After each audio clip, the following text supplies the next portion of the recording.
absolutely absurd. And so Jason Fitz was on our show yesterday, ESPN Radio, as he always is every week. And in this case, I'm going to say Fitz speaks for ESPN.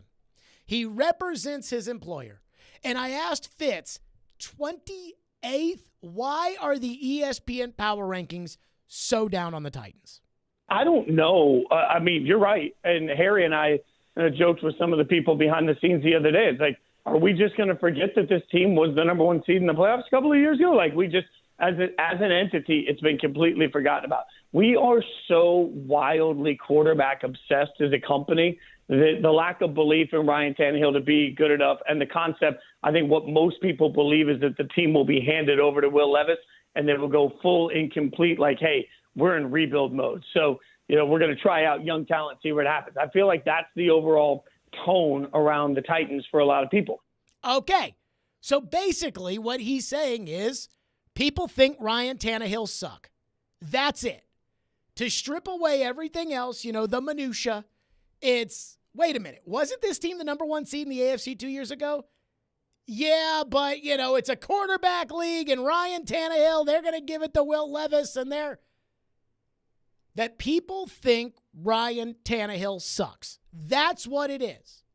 Now, let me be fully transparent before the text line completely blows up with, Jared, weren't you the one who was all over Tannehill last offseason? You're right, I was. Because I don't think you can win a Super Bowl with Ryan Tannehill.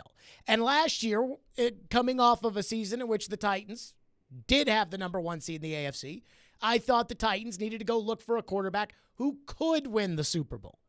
Like an Aaron Rodgers who might have been out there, like a Russell Wilson who now we know stinks, but at the time we didn't. That kind of quarterback. Tom Brady. I'm like, you got to go look under every couch cushion to see if you can find a guy who's better than Tannehill. You have to do what the Rams did where they said, all right, we're out of the Jared Goff business. We're on to Matthew Stafford because we think that Stafford is just a little bit better and good enough to get us over the hump where Goff couldn't get us there. And let me say this. I think Goff's a good quarterback too. I think he's a fine quarterback in the NFL. But this brings me back to Tannehill. Why does everybody think Tannehill sucks so bad? What makes him so bad that everybody's like, oh yeah, this team sucks because he's the quarterback and this team stinks so bad that they're going to switch quarterbacks in the middle of the year and go with Levis, and then they're going to lose all these games, and they're the 28th best team in the NFL. But what metric is it that makes you think Ryan Tannehill is that bad? We went over all the stats between Ryan Tannehill and Derek Carr. Remember, we went over the stats between their careers. Tannehill's a better quarterback. We went over their stats over the last 3 seasons. And so that's 1 Arthur Smith season, but 2 Todd Downing seasons. Tannehill's better quarterback. We went over last season. Tannehill, in almost every category, was a better quarterback than Derek Carr. And Derek Carr was throwing to Devontae Adams and Darren Waller and Foster Moreau and Hunter Renfrow and had Josh Jacobs in the backfield. Tannehill had no offensive line.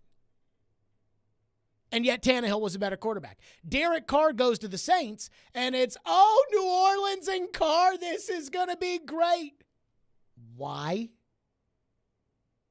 Jimmy Garoppolo replaces Derek Carr. How many times have we been over Jimmy G? Jimmy G's terrible. I mean, I watched a tape before the Titans played the Bengals in the playoffs in 2021, and I watched San Francisco play the Bengals, and Jimmy single-handedly kept Cincinnati in the game. And all of a sudden, the Raiders, who had all that talent last year, had made the playoffs, brought in the bozo coach, and they're awful, kick Derek Carr to the curb, go get Jimmy G, and now they're the 17th best team because of Jimmy G? Jimmy G is not that good. Tannehill is better than Jimmy G. The only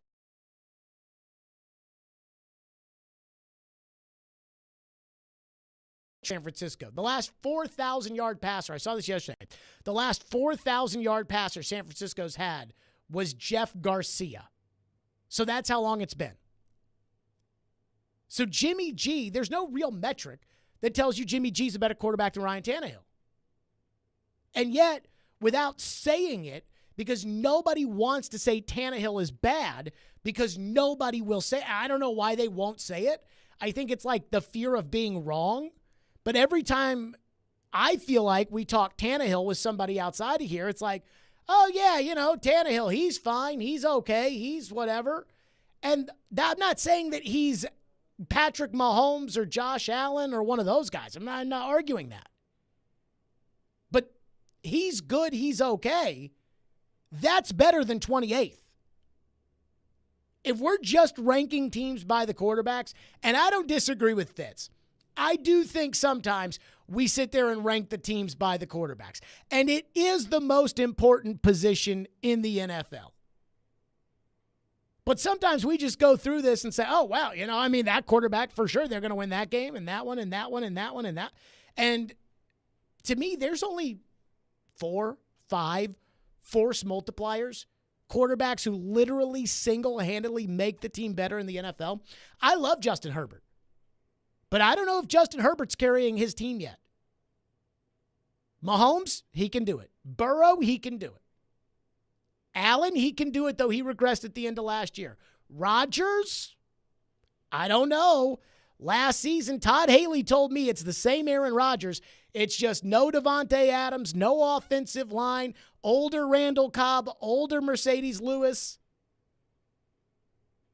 So the reason why everybody thinks the Titans are going to be terrible this upcoming season, as Fitz, the representative from ESPN, pointed out to us yesterday, is because everybody thinks Ryan Tannehill's bad. And I don't think that's fair. And I keep going back to how Ryan Tannehill has become the Rodney Dangerfield of the NFL. He gets no respect. I'm not saying that you have to respect him like a franchise true quarterback, $50 million a year guy, because I don't think he's that. But I see all these people talking about how the Titans should cut Ryan Tannehill because he makes too much money. He makes $27 million.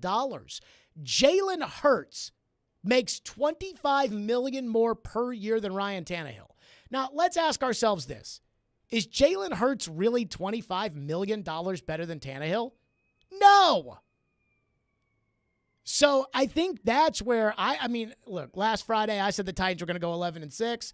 That's only because I went win-loss, and I looked at the schedule and tried to use my brain on all these games and had them losing Thursday night at Pittsburgh and had them losing at Cleveland and had them losing a game to Jacksonville. But I just struggle with this idea that Tannehill's that bad. And it's a weird spot to be in. Last year, I got fed up with the fact that everybody did not consider the Titans Super Bowl contenders because of the quarterback, and that the Titans and Titan fans were not interested in looking for a better solution. I reported Aaron Rodgers was building a house here, and Aaron Rodgers was open to joining the Titans, and both of those reports were confirmed. But the Titans were not interested in pursuing Aaron. Well, there's a difference between, he's not as good as Aaron Rodgers, and he sucks. And I don't think Tannehill sucks. You talk to every analyst who covers the NFL. They will not tell you Tannehill sucks.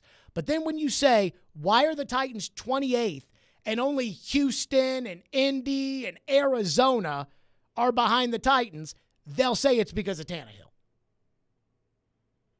So, again, this went from me saying, hey, Titans have a Super Bowl caliber team. Titans need to be looking to upgrade at quarterback, and say anybody but not anybody but Tannehill, but anybody good but Tannehill, to now, I don't think Tannehill gets any respect. And I don't know where that comes from. Tannehill is not that bad. We've seen that bad. Malik is that bad. Zach Mettenberger was that bad. Tannehill's not that bad. Tannehill is probably the 13th, 14th, 12th best quarterback in the NFL. He's not that bad. But that's why they think you suck, because they think Tannehill sucks. 615-737-1025 is the phone number, 615-737-1025. I did a dive into the numbers today. And I know that oftentimes I get mad when people just look at the numbers or look at one number, like, look at Colin Kaepernick's touchdown to interception ratio, Jared. You can't tell me that he shouldn't be starting in the NFL. Watch Kaepernick play. He's not very good. But I did do a dive into the numbers. And the gap for Tannehill and another quarterback that everybody just loves is not as big as you think. We'll get to that next. 615-737-1025 is our phone number, Stillman and Company. You can watch us streaming live on Twitch, Twitter, YouTube, and Facebook Live every day. Our video streaming is brought to you by Superbook. Download their app and use promo code THEGAME.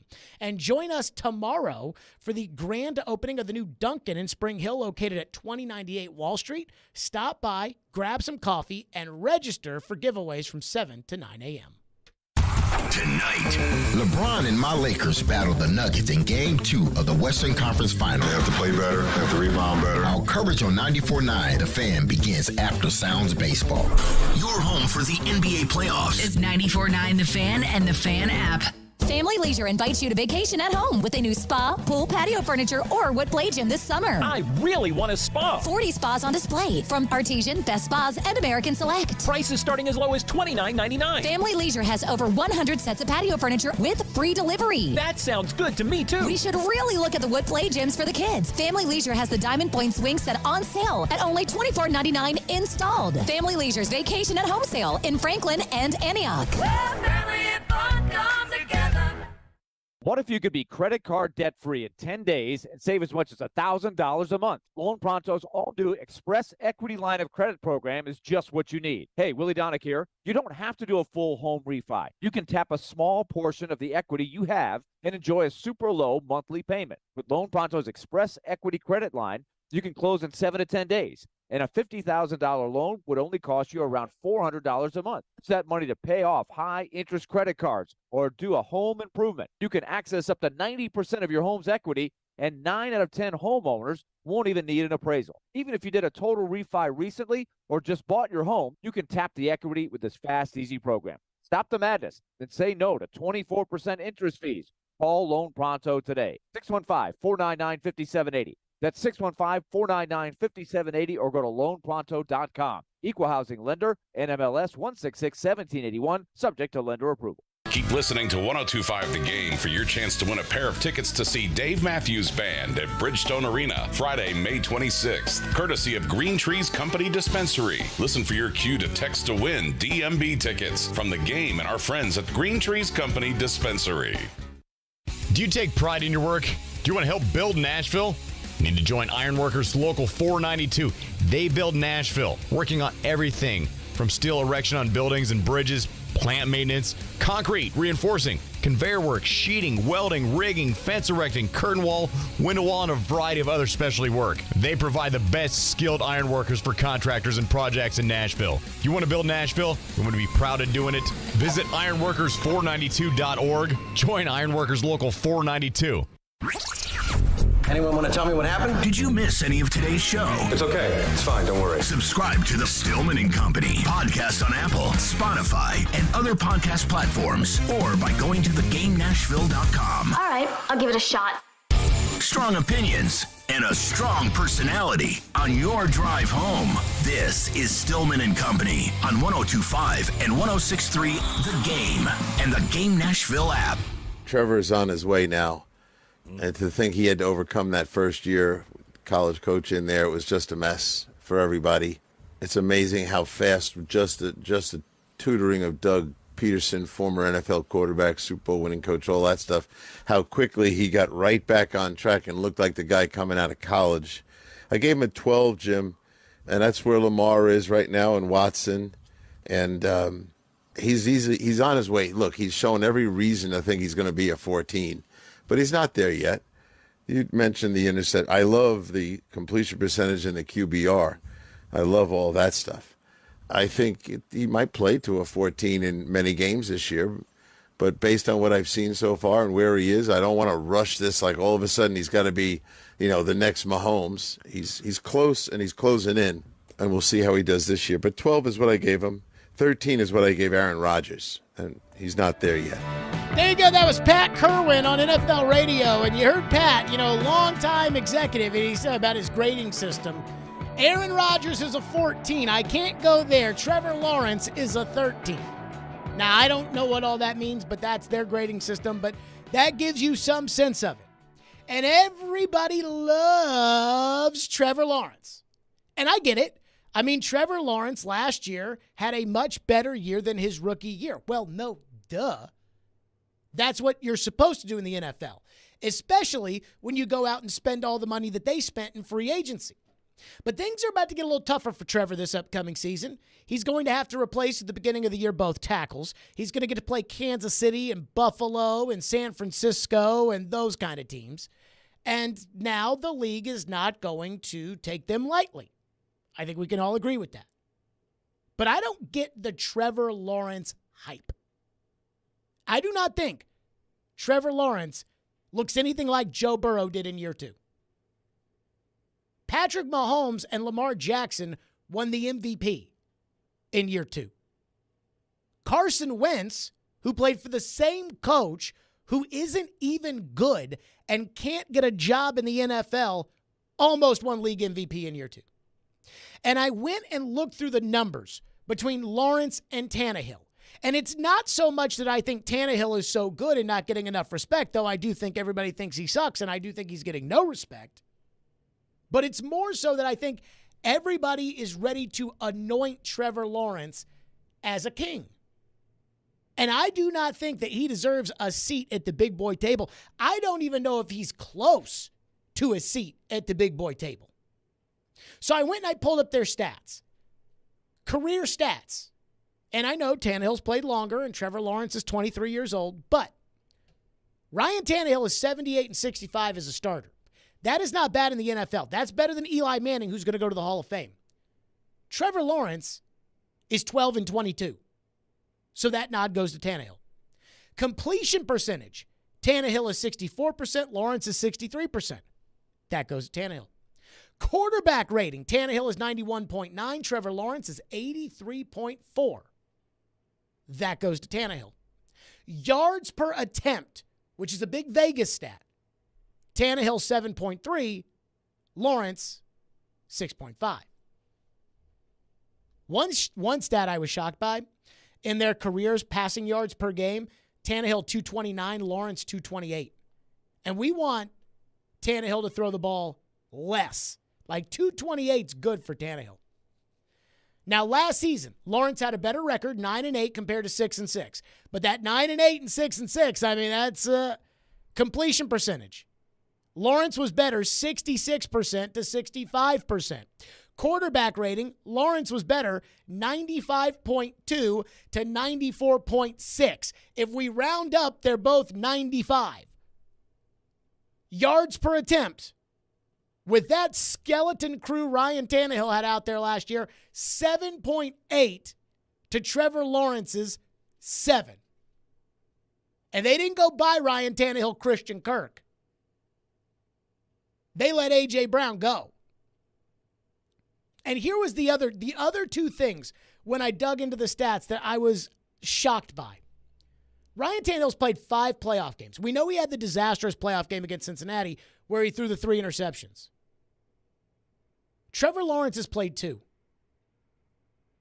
Even with that horrendous Cincinnati playoff game, Ryan Tannehill has a better quarterback rating in the playoffs than Trevor Lawrence does, 85-72. Ryan Tannehill's played 3 more games, including one in which he threw his team out of the game with 3 interceptions, and he and Lawrence both have 5 interceptions, which means Trevor Lawrence is averaging 2.5 interceptions per playoff start. Tannehill is a full yard better yards per attempt than Lawrence in the playoffs.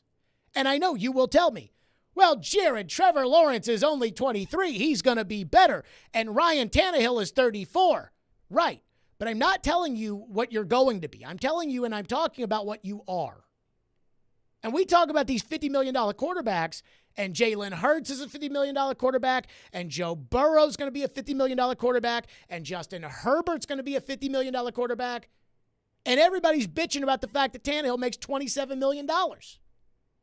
And everybody just assumes Lawrence is going to be that kind of quarterback.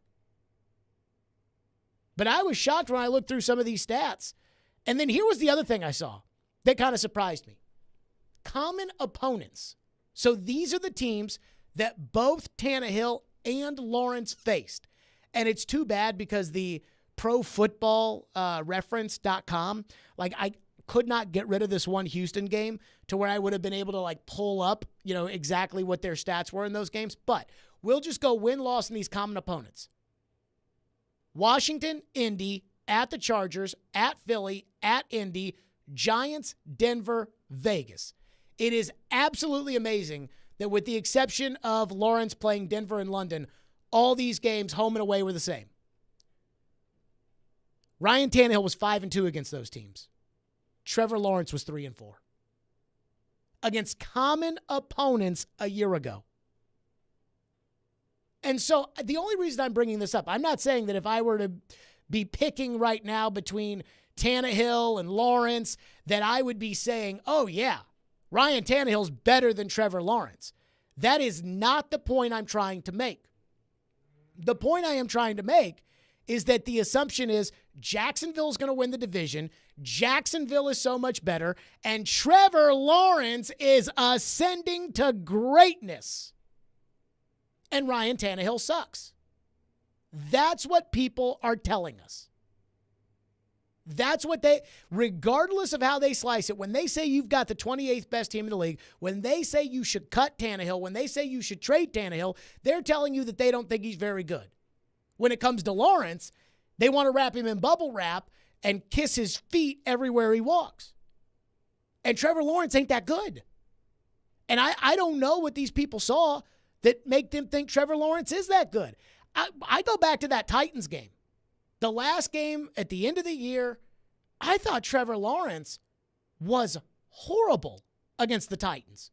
I mean, horrible. And yet, for some reason, everybody thinks he's so great. Just like Pat Kerwin said, he's one click below Aaron Rodgers. And everybody tells me the Titans are going to be no good because of Tannehill. I do not get it. 615-737-1025 is the phone number if you want to weigh in. 615-737-1025. Boy, a lot of people are upset about this whole saying Young Buck is the most famous rapper from Nashville. A lot of people, oh no, Jelly Roll was more famous than, and no disrespect to Jelly Roll, but Jelly Roll is more famous than Young Buck. Jelly Roll is not more famous than Young Buck was in the 2000s.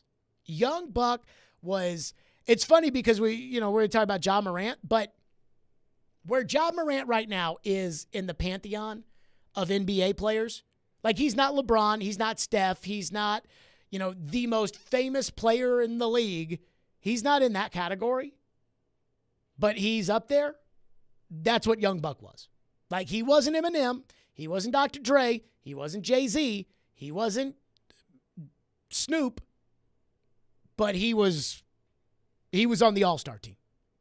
And he's got the BET appearances and awards to back that up. 615-737-1025 is the phone number. 615-737-1025. We'll get to your phones because I see them lining up here on the program today. 615-737-1025 is our phone number. Plus, Boomer Esiason weighs in on the Titans quarterback situation, which, of course, we will get to. 615-737-1025. Hey, be sure to join us for the second annual Music City Celebrity Golf Tournament presented by Gary Force Acura, benefiting Souls for Souls on June 7th at Hermitage Golf Course. Put your team together and come play with athletes, musicians, and other local celebrities to support a great cause and have loads of fun. Plus, you'll have the chance to win awesome prizes. Sign up to play, sponsor, or donate at theGameNashville.com/golf. Stuck at work without a radio? Wait a minute. Disastrous. I hate that. It's got to be there. That's okay. Download the Game Nashville app or go to theGameNashville.com and listen live. We are Nashville. Nashville's best sports talk, 102.5 and 106.3 The Game. What's up, everybody? Michelle Knezovic here for Superbook Sports. Bring that big bet energy this summer with Superbook Sports. Superbook Sports is the most trusted name in the sports betting world. And right now, if you use the promo code THEGAME, THEGAME, to score up to $250 with their best first bet bonus. Win or lose, they will match your first bet up to $250 with the promo code THEGAME. Simply visit superbook.com for terms and conditions or download the Superbook Tennessee app in app stores. Gambling problem? Call 1-800-889-9789. Bar Lines in the Omni Nashville Hotel stays true to the spirit of Music City, the perfect spot for sports and arena concert fans year-round. Savor Bar Lines Originals, the Bar Line Barbecue Burger or Midtown Mushroom Swiss Burger. Excite your taste buds with the Sobro Grinder with smoked turkey, the Boss Hog with whiskey braised pork butt, and the Angry Chicken, pickle brine fried chicken breast with honey sriracha. Attending an event downtown? Bar Lines in the Omni Nashville Hotel, open daily at 11 a.m. is a great way to kick off your afternoon or evening. If you're hiring, it can feel like you're trying to find a needle in a haystack. You can hope the right person comes along, or you can just use ZipRecruiter. And now you can try it for free at ZipRecruiter.com/radio. In fact, ZipRecruiter has helped a lot of business owners find their needle in a haystack, like Marco, president of operations at Telly Tires and Auto Centers. Because Telly Tires has grown a lot in the last few years, Marco needed to hire everyone from a receptionist to a store manager to a head mechanic. ZipRecruiter helps me find all the right people, even the most difficult jobs to fill. ZipRecruiter helps me keep my business running. Take it from Marco and millions of other businesses who've used ZipRecruiter. ZipRecruiter can help you find the needle in the haystack. See why 4 out of 5 employers who post a job on ZipRecruiter get a quality candidate within the first day. And right now, you can try ZipRecruiter for free. That's right, free at ZipRecruiter.com/radio. That's ZipRecruiter.com/RADIO. ZipRecruiter.com/radio. ZipRecruiter, the smartest way to hire. Buffalo Bills Center of the West in Cody, Wyoming welcomes you as you enter Yellowstone Park's east entrance. 5 museums in one and the greatest firearms museum anywhere. Welcome to the West. Buffalo Bills Center of the West, Cody, Wyoming. Music City will be rocking June 23rd through the 25th with a different sound. The sound of NASCAR. Start your engine! The Ally 400 is back at Nashville Superspeedway, and this year, it's a night race. NASCAR in Nashville. It's guitars and fast cars under the lights. Visit NashvilleSuperspeedway.com to get your tickets for the triple header weekend, including the Ally 400, Tennessee Lottery 250, and the Rackley Roofing 200 today. Nashville Sounds Baseball lives on 94.9 The Fan. Catch every pitch. Swing and a miss, strike 3. Every hit. That's a base hit. Every run. Looking up, it's gone. On your home for Sounds Baseball. 94.9 The Fan and The Fan app. Hey, this is Ryan Johansson. You're listening to Nashville's best sports talk, ESPN 102.5 The Game. When you look at Will Levis, could this be a positive for him? You know, it all depends on whether or not Mike Vrabel's the right coach. You know, I was lucky I fell into the lap of Sam Weiss and Kenny Henderson were there back in 1984. For Will Levis, you know, if Mike Vrabel stays there, if they're going to be a stable franchise, then it's the right place. There you go. That was Boomer Esiason, NFL Network Radio. And I do trust Boomer's opinion. I think Boomer's kind of a no-nonsense guy. He's not really worried about the sacred cows or hurting people's feelings or things like that. And again, I think, Ian, if you can get that Fitz cut again, this was Fitz yesterday. I asked, the ESPN Power Rankings have the Titans 28th. And I'm like, that's ridiculous. Why is that the case? And he tells you that it's basically everybody at ESPN's obsessed with quarterback. And quite frankly, I don't think they think Tannehill's very good. I don't know. You're right. And Harry and I joked with some of the people behind the scenes the other day. It's like, are we just going to forget that this team was the number one seed in the playoffs a couple of years ago? Like, we just, as an entity, it's been completely forgotten about. We are so wildly quarterback obsessed as a company that the lack of belief in Ryan Tannehill to be good enough, and the concept, I think what most people believe is that the team will be handed over to Will Levis and then will go full incomplete, like, hey, we're in rebuild mode. So, we're going to try out young talent, see what happens. I feel like that's the overall tone around the Titans for a lot of people. It's basically what he's saying is people just think Tannehill stinks. Boomer Esiason, though, was talking about Will Levis. and was talking about, how is Will Levis going to get right? What's he think of Will Levis? Here's what Boomer said on NFL radio. I think he's been very impressive thus far, and all the things that I've read about their rookie mini camps and everything else. He is a big, strong kid. I mean, he is just an absolute stud of an athlete.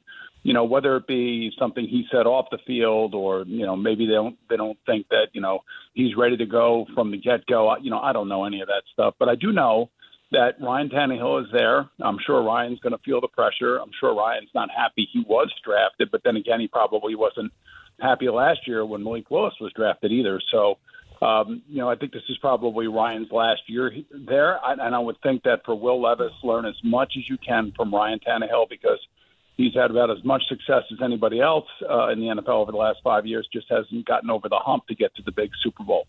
There you go. And I think that that's exactly the way to say it, which is Tannehill's a good quarterback, and he's done well over the last couple of years, but he just can't get them over the big hump to the Super Bowl.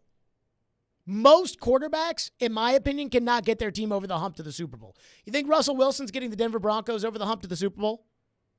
What about Jimmy G with the Raiders? You think he's getting them over the hump? And I agree with Boomer. Instead of this talk about, well, most people think they're going to turn it over to Will Levis, how about Will Levis, you sit your butt on that bench and you learn from Ryan Tannehill, which is exactly what I think should happen. 615-737-1025 is our phone number. Texter says, I know you think Trevor Lawrence is just okay, but the league is projecting the Jags and Trevor Lawrence to take major steps forward, and I am too. Calvin Ridley may not be elite, but he'd be a number one here. Khalif Raymond might be the number one receiver here. Before we get talking about, well, this guy'd be good here. Anybody would be good here. We're talking about trying to get Kendrick Bourne here. That's how bad it is. Let me say this about Trevor Lawrence. You can believe whatever you want to believe about Trevor Lawrence. This is my feeling about Lawrence as a player. I believe that everybody decided when he won the national championship as a freshman on an absolutely freaking stacked Clemson team that just absolutely railroaded Alabama, everybody said he's the next great one. Like at that point, they said he's the next great one. What they say about Connor Bedard right now is what they were saying about Trevor Lawrence. They thought he was Andrew Luck. The next year, they had a good team. Now, they got smoked by Joe Burrow and LSU in the championship game, but they had a good team. It was a very exciting win in the Fiesta Bowl over Ohio State. The next year, they didn't even make it to the championship game because they got beat by Ohio State. Then he goes into the draft. So then everybody's telling us he's a sure thing. He's Andrew Luck. Remember Tank for Trevor? Like, he was the guy. He gets drafted number one, has a terrible rookie year, in large part because his organization decided to hire freaking Urban Meyer.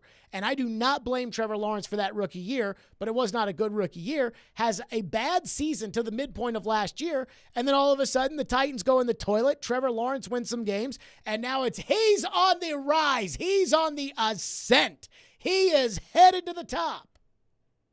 But he's not like some of these other quarterbacks in year two. And I was comparing, again, the stats between Lawrence and Tannehill, and I should have done this earlier, but I pulled up their first two years. So this is Tannehill in Miami, Lawrence with Jacksonville. Per game. Because some of these stats are thrown off, right? Lawrence has thrown for 500 more yards in their first two seasons, but he's also played 2 more games because we now play 17 games a season instead of 16 games like we did in 2012 and 13 in Tannehill's first 2 years. So per game, Trevor Lawrence completes 22 passes a game. Ryan Tannehill completed 20 passes a game. Trevor Lawrence averaged 228 yards a game. Ryan Tannehill averaged 225. Trevor Lawrence threw 1.1 touchdowns per game. Ryan Tannehill threw 1.1 touchdowns per game. And Trevor Lawrence threw 0.7 interceptions per game. And Ryan Tannehill threw 0.9 points per game. What am I trying to say? Ryan Tannehill was as good as Trevor Lawrence was in the first 2 years.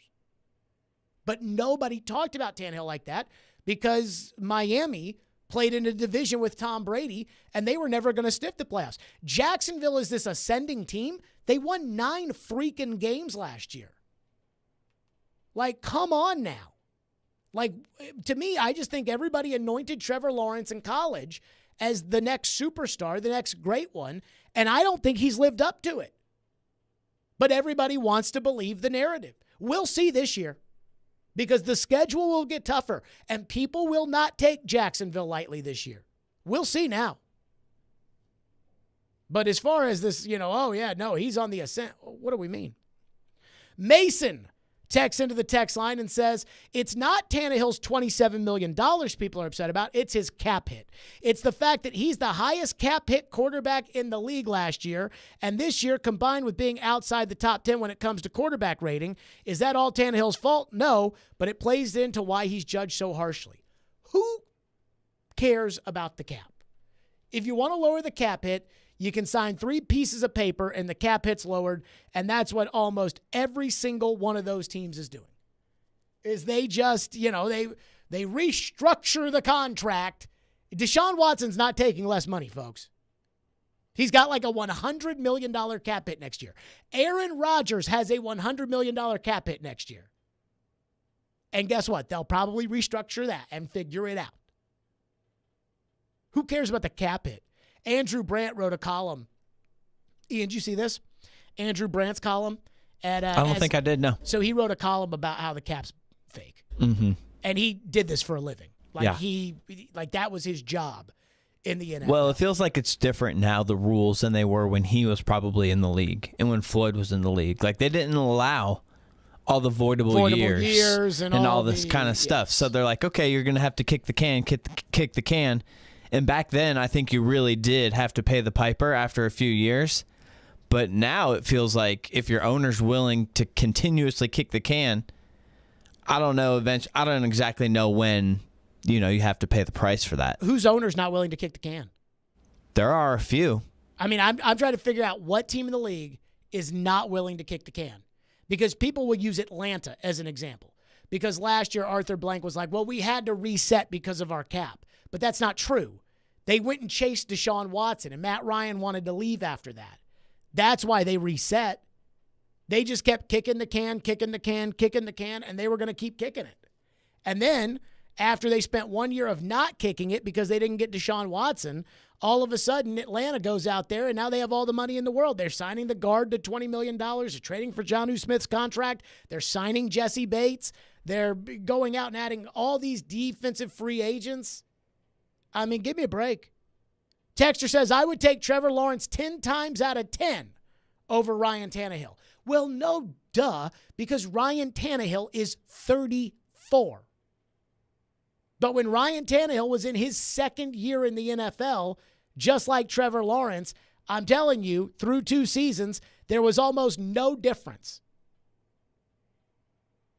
I mean, per game, Trevor Lawrence completed 1 more pass, threw for 3 more yards, threw the exact same amount of touchdowns, and 0.2 less interceptions per game.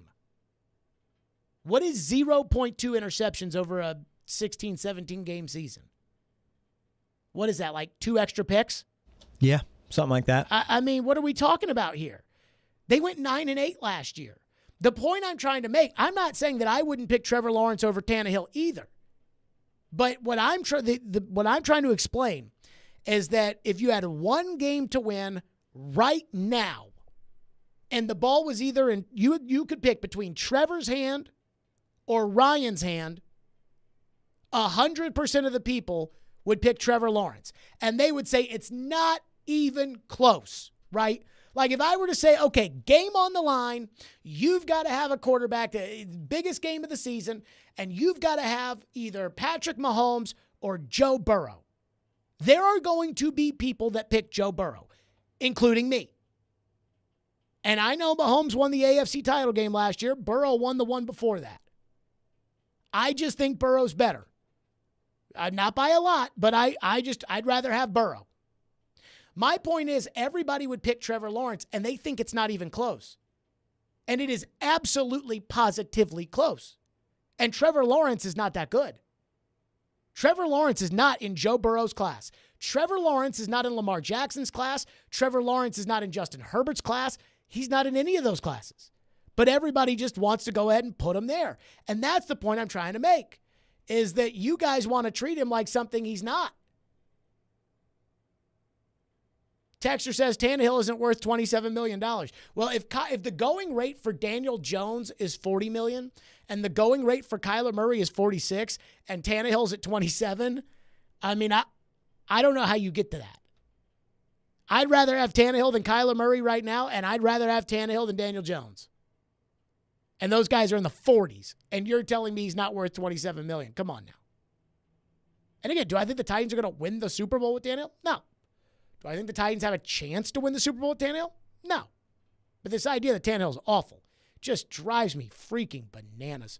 615-737-1025 is the phone number.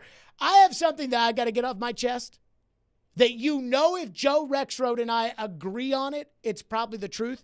We'll do that next. TD at 3 o'clock for the TD Power Hour. Young Buck scheduled to join us at 4:30 today. Stillman and Company, 102.5, 106.3 The Game. It's almost time for the second annual Music City Celebrity Golf Tournament, presented by Gary Force Acura and benefiting our friends at Souls for Souls. Join us on June 7th at the President's Reserve at Hermitage Golf Course. You can put a team together to play with athletes, musicians, and other local celebrities. Like Jared Stillman. Like Derek Mason. It's going to be awesome, and it's going to be for a great cause, and you'll have a chance to win great prizes. Sign up to play, sponsor, or simply donate at thegamenashville.com/golf. How can a half-carat diamond magically grow into a 2-carat diamond? With Genesis Diamond's 110% diamond upgrade guarantee. Our trade-up policy is the best in the United States. That's Stasia at Genesis, explaining how if you buy a diamond today and want to trade it in for a bigger one next year, Genesis always gives you back your original purchase price plus an extra 10%. We will gladly give you every single penny you paid for the diamond plus an extra 10%, which is amazing. No one does that. As a real-life example, take Stasia's customer Paul. When he first started, he got a half-carat, and then as he became more successful, we rewarded him. He came in and he got a 3/4 carat, and then he's traded for a carat. I'm sure I'll see him this year for a carat and a half. As they grow and change and become more successful, their engagement ring can grow with them also. And there's no catch, no minimum trade-up requirement, and it works on diamond studs and diamond pendants as well. You get every single investment dollar you put into the diamond, you will get an extra 10% towards the new diamond. Genesis Diamonds and luxury pre-owned Rolexes. You can trade as many times as you wish. Continuously voted best jewelry store and best place to buy an engagement ring. Green Hills and Cool Springs. Join the Nashville Area Chamber of Commerce on June 6th, 13th, 20th, and 27th for an exclusive look into what makes Nashville the IT city. Whether you're new to town or a Nashville native, Intro Nashville gives you the opportunity to become engaged and connected to our city's community. During this multi-day immersive program, you'll hear from over 20 community leaders and industry experts whose storytelling unlocks a comprehensive view of our city and region. Gain historical and economic perspective on Nashville while establishing relationships with local business leaders. Space is limited. Register now at intronash.com. Does this sound familiar? Did your agent provide excellent entertainment with their TikTok videos and constant social media posts about themselves while completely ignoring that you hired them to sell your home? Did they tell you how wonderful they were? How many followers they had? They probably never sold your home, but hey, they did get 15 likes on their selfies. Hashtag my clients love me. Don't let that happen to you. Google TJ Anderson Homes and see why the only likes we care about are our clients loving our service. Ask us about our prepay with TJ option and how it can save you thousands. TJ Anderson Homes of Benchmark Realty. Office number 615-432-2919. Seems like everything costs more these days. Food, utilities, medical costs, you name it. But as prices go up, our family budget stays the same. Fortunately, with Farm Bureau Health Plan's Core Choice coverage, we can save $3,600 a year compared to the leading competitor. And we've got better coverage with a lower premium, lower deductible, free telehealth visits, and access to one of the largest networks available. Start saving today at FBHP.com or visit your local Farm Bureau office. Ray Magliozzi here for eBay Motors. Okay, easy now. You're teaching your kid how to parallel park. Ouch! Turns out he likes to do it by feel. Don't worry, eBay Motors has bumpers, trunk lids, license plate holders, and headlights. They've got lots of headlights. When you need parts, get it right the first time with eBay Guaranteed Fit. When you see the check, you know that part's gonna fit. eBay Motors, let's ride. Eligible items only. Exclusions apply. They talk sports. The Predators get the 2 points, which is obviously what they needed. They're not making big moves that are jaw-dropping signings in free agency. They talk life. Well, I almost just fell down the stairs, so there's that. My backpack was so heavy, the seatbelt alarm was going off the entire trip. But most of all, they have a good time. Here or there. Yeah. Chase and Michelle, weekday mornings at 9 on 102.5 and 106.3 The Game and the Game Nashville app. You're listening to Stillman and Company on 102.5 and 106.3 The Game and the Game Nashville app. You know what? My rant is about our radio station. Okay. So here we go. And now listen, we had it on the air. I'm not going to rip us having it on the air. You know, the Preds are done. The Admirals are in the AHL playoffs. So there's a ton of players on that team who are also Nashville Predators. And, you know, when someone tweets something like there was a Skarov with, like, you know, dangling, like, way out, like he's like almost at the blue line. Yeah, yes. I mean, that's like, okay, that's cool. Or, like, Kemmel scores a goal. You know what? A highlight of Kemmel scoring a goal, and I think he has 4 in the postseason, like, that's a relevant stat. Cool. I could not care less. Could not. Remember, not could. Okay. I could not care less about the results of a minor league hockey team. Yeah. I'm sorry. I can't understand why this has become such a thing. People are fired Why up, man. and why am I bothered by it? I don't know. But the hockey people I follow here in Nashville are tweeting play-by-play of this stuff like it's like, going to the box with 3:17 left in the second. This is a big power play, I tell you what. What? The Milwaukee Admirals. Why are we doing this? Thank you, Joe. Amen. I could not agree more. Now, let me say this. I'm not going to dump on the radio station for airing the Milwaukee Admirals games. I get it. Sure. Why not? You know, it's like that or basketball. And, you know, basketball's on 94.9. It'll be fine. But the people last night that were tweeting about the Admirals game, it wasn't any fans that were tweeting about the Admirals, but the Predators media. And I hate to throw Nick Keyser under the bus because I love him with all my heart. I think he's a great guy.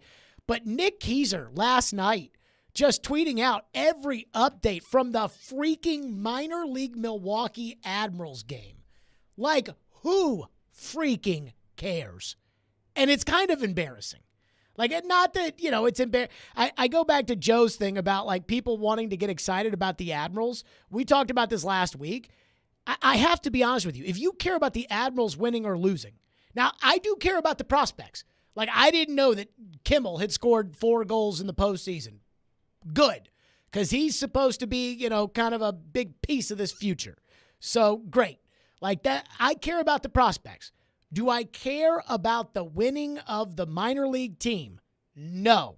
Will I ever care about the winning of a minor league team? No. I will never care about this. And it embarrasses me when people do care about this.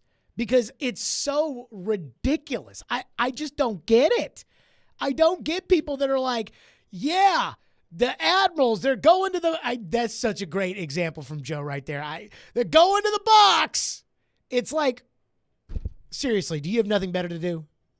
I mean, nothing better to do? Last night, I was watching basketball, and I was just kind of flipping around because I'm not going to lie, basketball's a little boring sometimes. You know, second quarter, third quarter, I'm not great with that. And I'm flipping around, and I have a channel because I have YouTube TV and I purchased the NFL Red Zone channel. So I have a channel with the sports package called Stadium. I don't know if the rest of you all have Stadium or not, but I have Stadium. And last night, the Sounds were on Stadium against the Durham Bulls in Durham. And I was like, yeah. Let's click. I clicked. I saw the uniforms. I don't think the Sounds ever wear the red tops at home. I could be wrong. But they were wearing these red tops, obviously gray pants because they're on the road. They'll never wear the gray pants at home. But I was looking at that red top, which I think is a road top, and I was like, that is a sharp-looking uniform from the Sounds. I'm not sure I watched one whole batter before I flipped the channel. Like, it was just like a click. I like this uniform. Click. And all this talk about the Milwaukee Admirals. Like, if you're somebody, I want you to know this. If you're a Preds fan, I love you. I'm a Preds fan too. And I love the Preds. But if you are excited about the Milwaukee Admirals, other than watching the prospects, if you want to watch Evangelista, Tomasino, Kimball, Askarov, those guys, fine. I get it. But if you actually care about the result of the game, you got to get a life. Now, I will say this with one big asterisk. And the big asterisk is I still wonder if there's a chance that they're doing all of this to try to pump us up for the coach. That if it's like, hey, we want everybody to pretend to care about the Admirals because if the Admirals do well, then it'll be easier for us to sell to you that it'll be easier for us to sell to you that we're going to hire this coach to be the NHL coach next year. Okay, that I can do. But just the talk about the freaking minor league team. Oh, the minor league hockey team. Now, Chase did tell me that when he talked to the Milwaukee people, because we're running the Admirals playoff games, I guess. Are we running any more, or was last night it? Are we running the next one? Do we know? We are. We are running on Friday, and if there's a necessary game, we will run it on Sunday as well. All right. So I said to Chase something like, do the people in Milwaukee ever care about the Sounds? I mean, I'm sure they don't, but Chase told me that apparently the year that they had Prince Fielder and Ryan Braun and Ricky Weeks and Corey Hart and Jose Capellan all on the same team, that apparently the radio station in Milwaukee aired Sounds games. To which I told Chase that I need some proof. Like, I need a little proof on that before I actually believe that they were running Sounds baseball in Milwaukee. They wouldn't lie about that. Here's the other thing. They might not lie. Oh, Chase would. Okay. Okay. I mean, you said it, not me. But I'll just say, here's the other thing. We're going to have to get the Milwaukee broadcast crew some new equipment. Did you hear this goal call that Nick put in his update? Listen to this. Like, I heard this twice today. I heard it before Elliot Friedman came on the midday show, and then I heard it right before we came on. And, I mean, what are we broadcasting with, guys? Kowski will play it in your trapezoid line. Evangelista, Shea defending. Evangelista trying to slip away. He'll play it off the wall, left point. Delgaizo, shot to the net. Tip scored! Isaac Ratcliffe! Isaac Ratcliffe scores with 61 seconds to go! With 1 remaining in the third period, tips that 5-hole, and the Admirals have taken a 4-3 lead. Goodness gracious. Coming in just a little hot there. Can you believe that? It's like the coach from Waterboy. By the way, this Ratcliffe, who the hell's he? I don't know. Is he someone we should care about? I don't think so yet, but I mean, I guess he scored 2 goals last night. It's the first I'm really hearing of him. Never heard of this guy. He was getting some play in the playoffs, so I'm not really sure. Maybe we'll have to do some research. So here's my one rule about Preds prospects on this program. Ian, you know what it is. Yeah, do them on your own time. Got to do them on your own time. So you guys got to figure out what the deal with Radcliffe is. But, I mean, I'm with Joe. Hey, the individual prospects, sure. Like, if you want to send me a text message and say, hey, Kimmel has 15 goals in his last 4 games. Or if you want to put, the person on the Jumbotron, yeah, it's Joakim Kimmel, right? Not Joakim. It's Joakim. It's Joakim Kimmel. Yeah, something. Yep. Joakim Kimmel has 10 goals in his last 14 games. And that's your report down on the farm. Great. But this idea of oh my goodness, 3 minutes to go in the Admirals game. Oh, I can't. No. I cannot do that. And I love you, but I just, no. Can't do that. 615-737-1025 is our phone number, 615-737-1025. TD will join us for the TD Power Hour. We will get into that next. What does he make of his people? His people. And how little they believe in the Titans. We'll get to that next.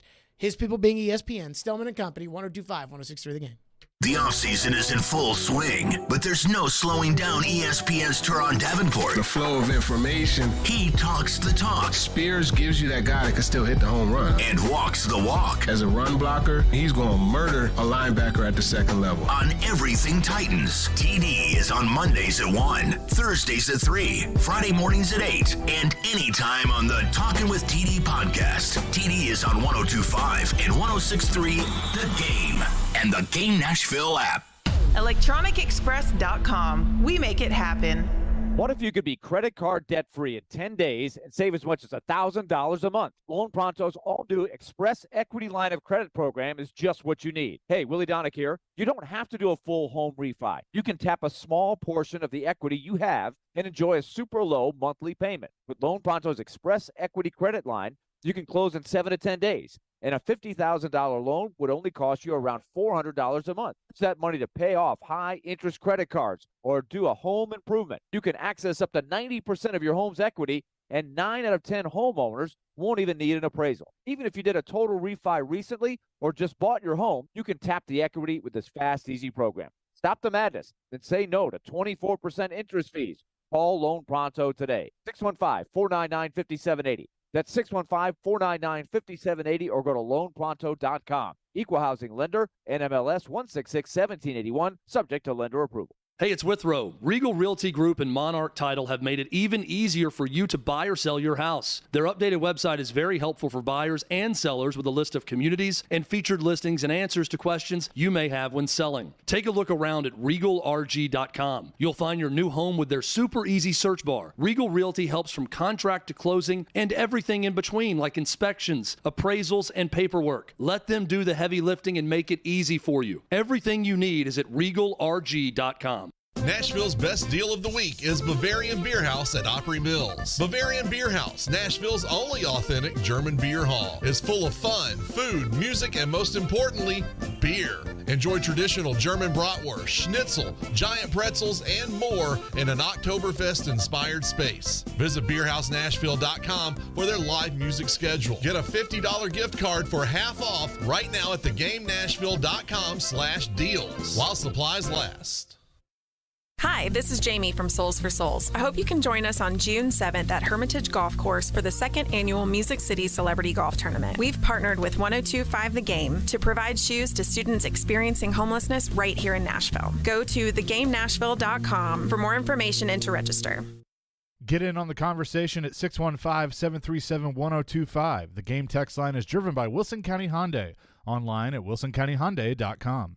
Keep listening to 102.5 The Game for your chance to win a pair of tickets to see Dave Matthews Band at Bridgestone Arena, Friday, May 26th, courtesy of Green Trees Company Dispensary. Listen for your cue to text to win DMB tickets from The Game and our friends at Green Trees Company Dispensary.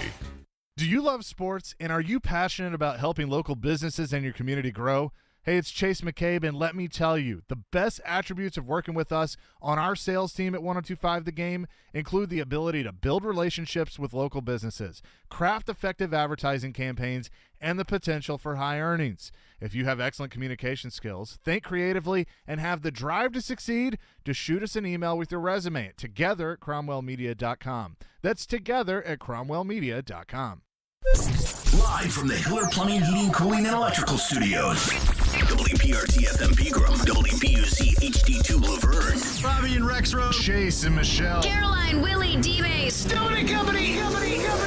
Nashville's best sports talk. Crank it up. 102.5 and 106.3. Crank City scores. On both sides of the one big possession. Touchdown, Middle Tennessee. The Game. A Cromwell media station. Where you have a voice. He had a competent coaching staff. You just play terrible and you keep playing. And we have strong opinions. What a whiny freaking crybaby response. This is Stillman and Company with Jared Stillman on Nashville's best sports talk, 102.5 and 106.3 The Game and the Game Nashville app. Stillman and Company, 102.5, 106.3 The Game, streaming live on Twitter, Twitch, YouTube, and Facebook Live. Thanks to Superbook Sports. Live from the Hiller Plumbing, Heating, Cooling, and Electrical Studios. 3 o'clock on a Thursday means it's the TD Power Hour. I can see TD through the window. He is literally just sitting in one of the break rooms as TD will join us. But I do want to start with this with TD. which is the fact that his people, ESPN, they have the Titans 28th in their latest power rankings, which, again, I'm not a huge power ranking guy, but I'm sitting here thinking to myself, like, okay, I understand the Titans aren't the top team in the league. They're not a top 10 team in the league. They're not a top 15 team in the league. But 28? That is downright terrible. That's where the Arizona Cardinals are. And so TD joins us now for the TD Power Hour. So, TD, I'm talking about your people at ESPN and their latest power rankings. Titans 28th. And I feel bad because when they do these power rankings, they ask for there's some kind of question beneath it. Yeah. And then you answer the question that comes beneath it. Yeah. But that doesn't mean that it's like your power ranking that has the Titans 28th in the league. Yeah, it's a different formula they have to do that now. It used to be you could literally rank them by number, but now it's like a series of, okay, team A, team B, pick. And as you keep going through it, they use that to rank it. So it'll say Jacksonville, Philadelphia. Naturally, you're going to pick Philadelphia. Mm-hmm. Then it'll say Jacksonville, Houston. Well, you're going to pick Jacksonville. And then it'll say Houston, Tennessee. Well, go figure what you're going to pick. I picked Tennessee. Then it says Tennessee. I almost said San Diego. Tennessee, L.A. Chargers. You pick the chart. It's It sounds like filling out a form with health insurance or something. It just keeps rotating and rotating and rotating. Are you filing jointly or are you filing separately? And it's I'll click this one, and then it takes you to the next one, and then it takes you to okay. 28th. 28th. 28th. Yep. That cannot be that bad. I had Fitz on yesterday, and I asked Fitz about it, and Fitz was like, yeah, I don't totally understand it. But he said that what he thinks is that most people believe that the Titans aren't very good and that they're going to flip it to Will Levis in the middle of the season. And I'm not convinced the Titans are very good, but I'm not convinced the Titans are very bad either. No, I'm not convinced they're very bad either. I think there are some things that could work out and make this team a lot better than what you think. Also, let's not forget, basically same personnel. Before that 7-game losing streak, and we know all the things that went into that. We're talking about 86 players rostered. We're talking about – we don't even have to get into it. All the stuff that went into the 7-game losing streak. They had a 90% chance to win a division. And with all of that, Josh Frippman Dobbs is the starting quarterback, and they're a bogus fumble away from winning the division. This team is not as bad, but see, here's the problem. The Titans, they're not sexy. I know. Right? They're not so, the rest of the nation that doesn't really watch them is just going to say they see the 7-game losing streak and they're like, they're bad. And that's it. So I think that's why you have that 28th ranking. That's why you have the nation, for the most part, saying that they're a bad team. Do you think – I think it's Tannehill. And I'm not saying that Tannehill is bad. I'm saying I think the perception of Tannehill – if I were to ask somebody, what are your thoughts on Tannehill? They said, well, he's okay, but he's not. But I think ultimately, deep down inside in their hearts, I think they think Tannehill's awful. Man, there's a perception of him. I fight in the group chat with the homies about Tannehill. You would think I'm a Tannehill fan. I'm not a Tannehill fan. I'm not a fan of anyone. But, I really appreciate his game. And it's you would think that I was because of how much I'm always man, the dude isn't as bad as you're saying. He's actually, you could win with him. But the problem is, in order to win with him, everything around him has to be so right. I think that's the problem. Well, and then you still have the stuff from Miami where, there was a lot of mediocre play and people harp on that. I don't think it's so much you use the word to win with Tannehill, it's got to be really good around him. I mean, I think to win the Super Bowl with Tannehill. Yeah. I mean, for Tannehill to go out there and win games, Tannehill can win games by himself. Mm-hmm. I mean, he can win you about 7 or 8 games by himself. And that's the problem with the team, is that when they had A.J. Brown and when they had Corey Davis in a contract year and when they had Arthur Smith as the offensive coordinator, that those guys around him helped him win more games. Yeah. And that's how you started to win 11 games. But I keep going back to this thing with Trevor Lawrence. And you know this as well as anybody. The second that I start talking about how the gap between Tannehill and Trevor Lawrence isn't as big as I think everybody makes it out to be, that's when it becomes Jared Stillman says that Tannehill's better than Trevor Lawrence, which isn't what I said. No, you're just saying they're closer in talent than, yeah. But, I mean, I look at them, you know, if you want to use just last year as an example, right? Just that season. Tannehill and Lawrence, there wasn't that big of a difference. 1% in completion percentage. Lawrence was 9-8. Tannehill was 6-6 as a starter. What's the average completion? Average per completion, yards. Let's see. So I've got the yards per attempt, and Lawrence 7, Tannehill 7.8. And then, I mean, common opponents last year: Washington, Indy, at the Chargers, at the Eagles, at Indy, the Giants, Denver, and the Raiders. Tannehill 5-2, Lawrence 3-4. And so I really believe that, like I said, I believe that the gap is not that big between the two of them. I agree. But the problem is any prognosticator, anybody, if you say, you know, who's better, Trevor Lawrence or Ryan Tannehill, they would say, oh, I mean, Trevor Lawrence, he's the best. It's recency bias because Lawrence, well, not the Titans game, but the playoff, like he ended on a high note, and that all of his play, like going down the stretch, it really helped them have that winning streak. He made some really significant plays to get them. Now, obviously, you know, in the playoffs, he had those interceptions. Here's what's crazy, too. Again, comparing them, right? Like, the biggest knock on Tannehill is in the playoffs, right? Yeah. That's the big knock that everybody in the playoffs. Tannehill has a better completion percentage than Lawrence, and Lawrence has played 2 games. Tannehill's played 5. Mm-hmm. Tannehill has a higher quarterback rating than Trevor Lawrence, 85-72. And they have the same amount of interceptions. And that includes one game where Tannehill threw 3. Yeah, well, Lawrence threw how many? 3 in one game, right? Was it 3 in the first half of the Charger game? That Charger game. Oh, man. And I if Trevor Lawrence had to play Joe Burrow and wasn't playing, you know, Brandon Staley, then I think there's a chance it probably would have ended the same way for Trevor Lawrence.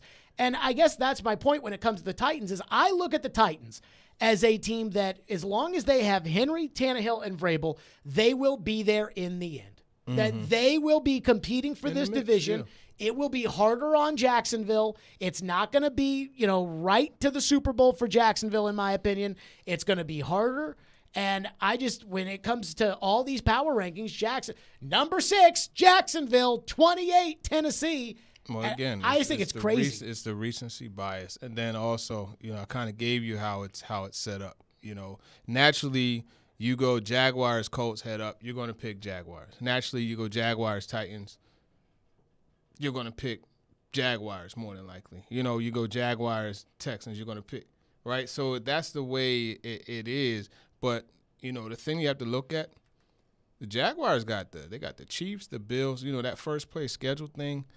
It's not something I normally put a lot of stock in, but, I mean, you look, you know, they got the Chiefs, the Bills, the 49ers. Like, these are tough games.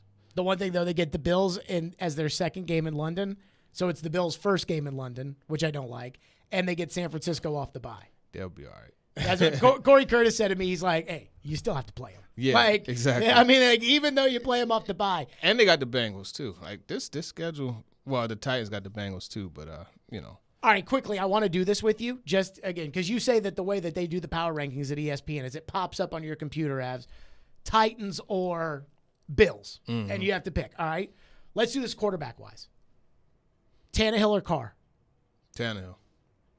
Tannehill or Herbert? Herbert. I go Herbert, too. Tannehill or Watson? Watson. See, I feel like I've got to go Tannehill now. Just because when Watson was at his best 3 years ago, Tannehill was right there with him. And Watson. 4,800 yards, man. That's that Tim Kelly year, man. They were down 52-0 in every game, though. That team was so bad. Yeah. No, you're right. Tannehill or Burrow? Burrow. Tannehill or Richardson? Tannehill. Tannehill or Lamar Jackson? Damn it. I was going Lamar. Okay. Tannehill or Ritter?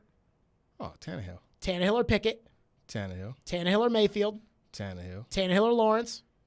Tannehill. I will take him. Okay. All right. Tannehill or Bryce Young? Oh, Tannehill. Tannehill or Richardson again? Tannehill. Tannehill or Tua? Tannehill. I think it's kind of a tie. Yeah. You know, and if I had Tua's weapons, like, you know, Tannehill or Stroud? Tannehill or Geno?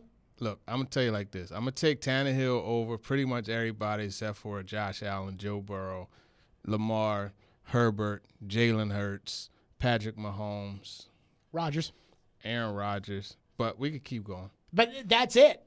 Like, my point is that, like, when it comes to you and I mean, I don't think it's close between Ryan Tannehill and Geno Smith.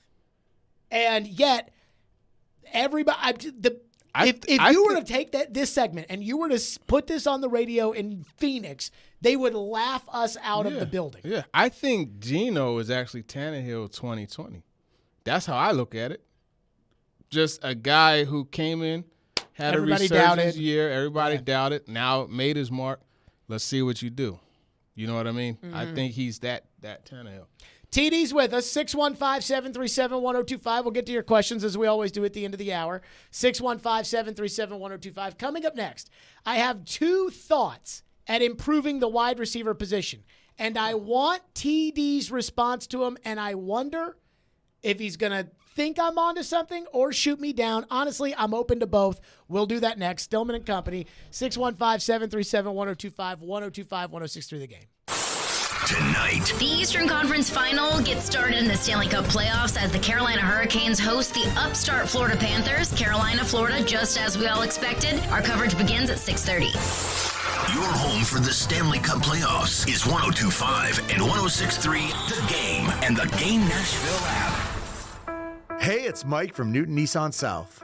School's almost out. Parents, are you ready for the summer break? Long days, hot weather, restless kids? Oh my, we've got one possible solution for you. Our annual student car giveaway. If you have a high school student who makes good grades, listen up. Our student car giveaway is our way of rewarding those smart students. For every A on their report card, they get 1 entry to win a brand new Nissan Versa. That's right, good grades might equal a free car. The student doesn't even have to have their own driver's license. Just good grades on a Tennessee high school report card. It's simple to enter too. Just go to newtonnissansouth.com/our car giveaway and follow the instructions to enter. They must be present to win at the giveaway event at Newton Nissan South in Shelbyville on June 23rd. The deadline to enter is June 12th, so don't delay. Enter your high schooler today.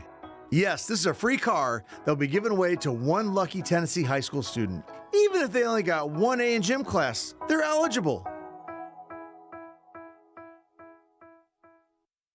Looking for a big diamond? Genesis Diamonds introduces our Elite Collection, all new for this year.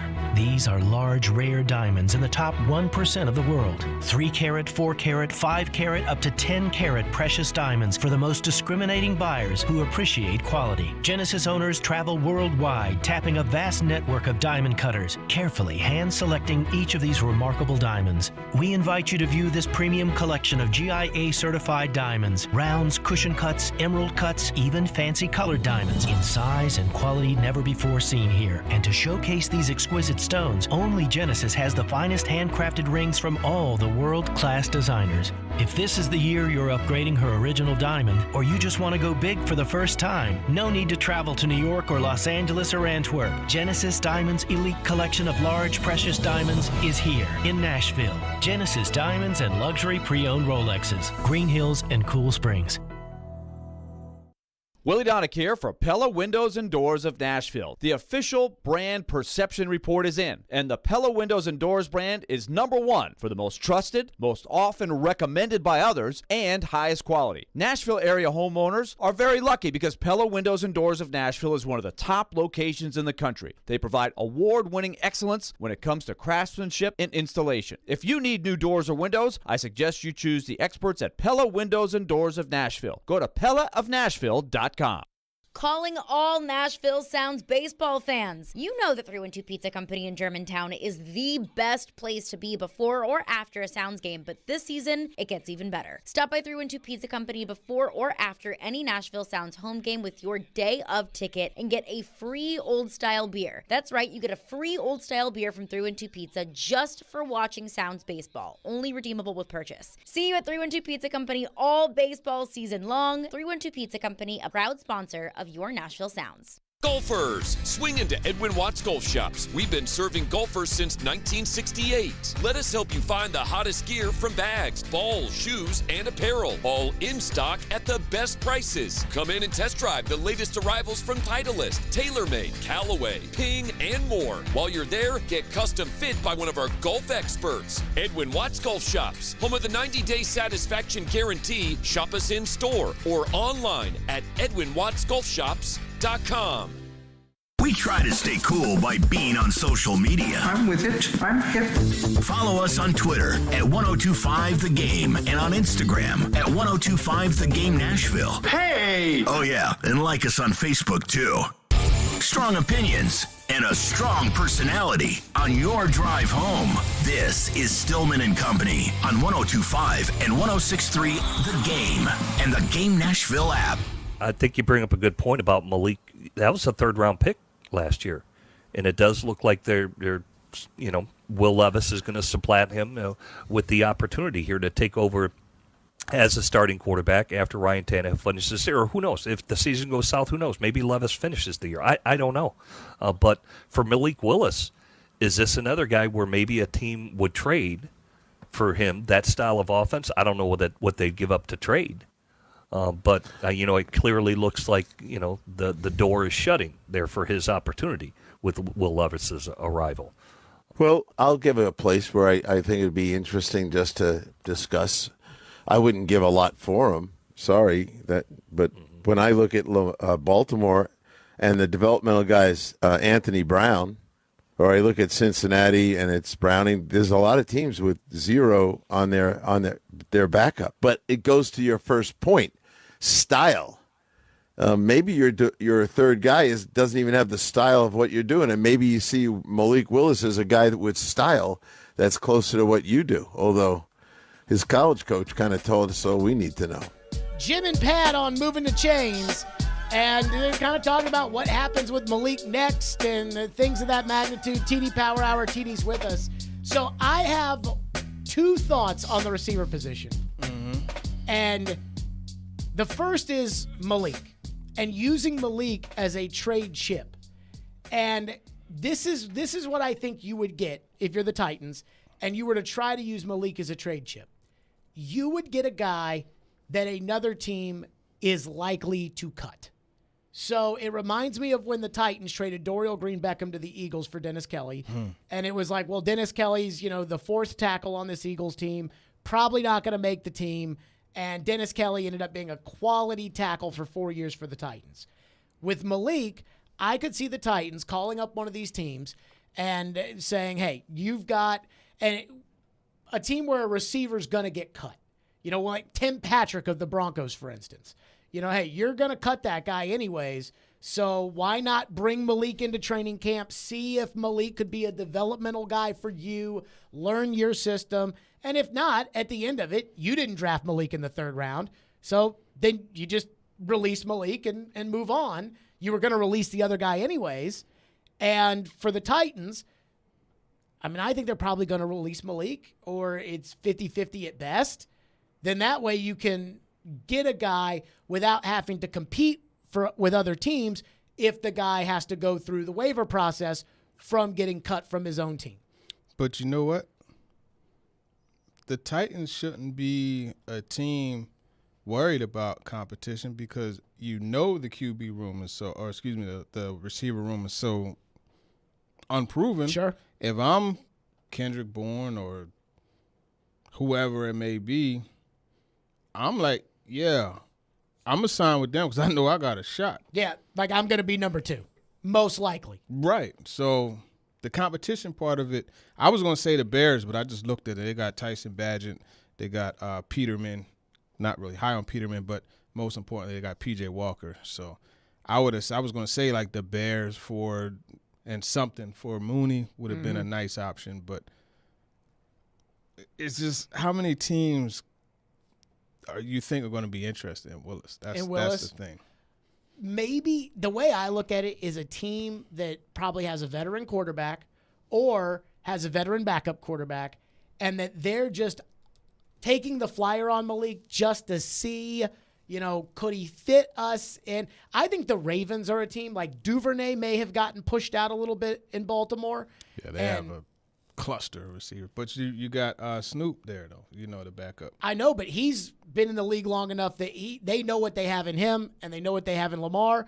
And so in these preseason games and things like that, that's where it's like, oh, let's see what we have in Malik. Yeah, but why even pursue? I mean, it's not worth much, but Snoop made a Pro Bowl. No, for sure. So it's like you got 2 quarterbacks. So why even typically you don't carry 3, and then you always got Johnson or somebody you could bring in if Snoop can't play. So and Lamar's out too. So I don't think the Ravens would be a team. I was going to say Arizona, not knowing what's up with Murray, but is Andy Isabella still on their roster? They may have cut him. That's one that really confused me. But, I mean, at this point, like, look at what we're talking about. No, for sure. So. Right. It's got to be a guy that team's going to cut. Go figure. He's with the Ravens. So that's another guy. See, Duvernay actually checks 2 boxes with the Ravens because he can return kicks for you. Yeah. And that would be – the second is, and you already brought his name up, Kendrick Bourne. Mm-hmm. He's a guy I'm starting to circle because he and Belichick do not get along. It was a big story last year of why is Kendrick Bourne stuck on the bench after the good season he had in 21. He knows both your offenses, played in San Francisco. Ran Carthon was there, so he would know him. Ran the Patriots offense, which we know Tim Kelly is bringing in kind of a hybrid of that Patriots West Coast system, which is what he knows.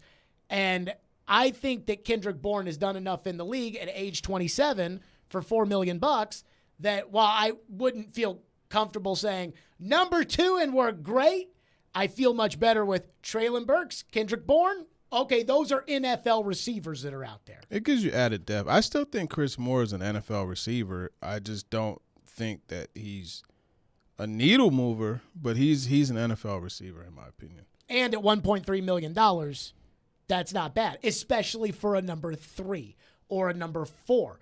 And then let everybody else battle it. If you tell me that I've got Burks at one receiver spot, Kendrick Bourne at the other receiver spot, and then between Moore and Phillips and Westbrook and all those guys battling it out, then I can live with that. Mm-hmm. For some reason, I don't know why it is. I don't think they're going to do it, but it just seems to make a lot of sense unless Ran Carthon doesn't like Kendrick Bourne from his experiences with him in San Francisco. Another one on the Ravens that intrigues me just looking at, and I feel you on the Kendrick Bourne. That's definitely that's a move. If they can make that, I would go find a way to get him. And it does feel like New England's going to cut him, right? I think so. The Ravens have like a whole nation of wide receivers, right? They brought in Nelson Aguilar, brought in Odell Beckham Jr. They they drafted Zay Flowers. But you look at some of the guys that I think could be odd men out. James Prochet is interesting, but more importantly, Tylan Wallace is one that I'm really curious about. He's from Oklahoma State. I remember him coming out a few years ago. He's a guy that can line up on the outside. He was a legit vertical threat. I was shocked that he was 5'11" because he played like he was 6'3". But that's another guy you could get in the mix. But it still goes back to none of these dudes really will move the needle. And, I mean – not even Bourne? Bourne doesn't really even move the needle for me. And I remember watching 49ers games, and a couple times where, like, he caught a slant and that dude, like, weaved through traffic and was gone.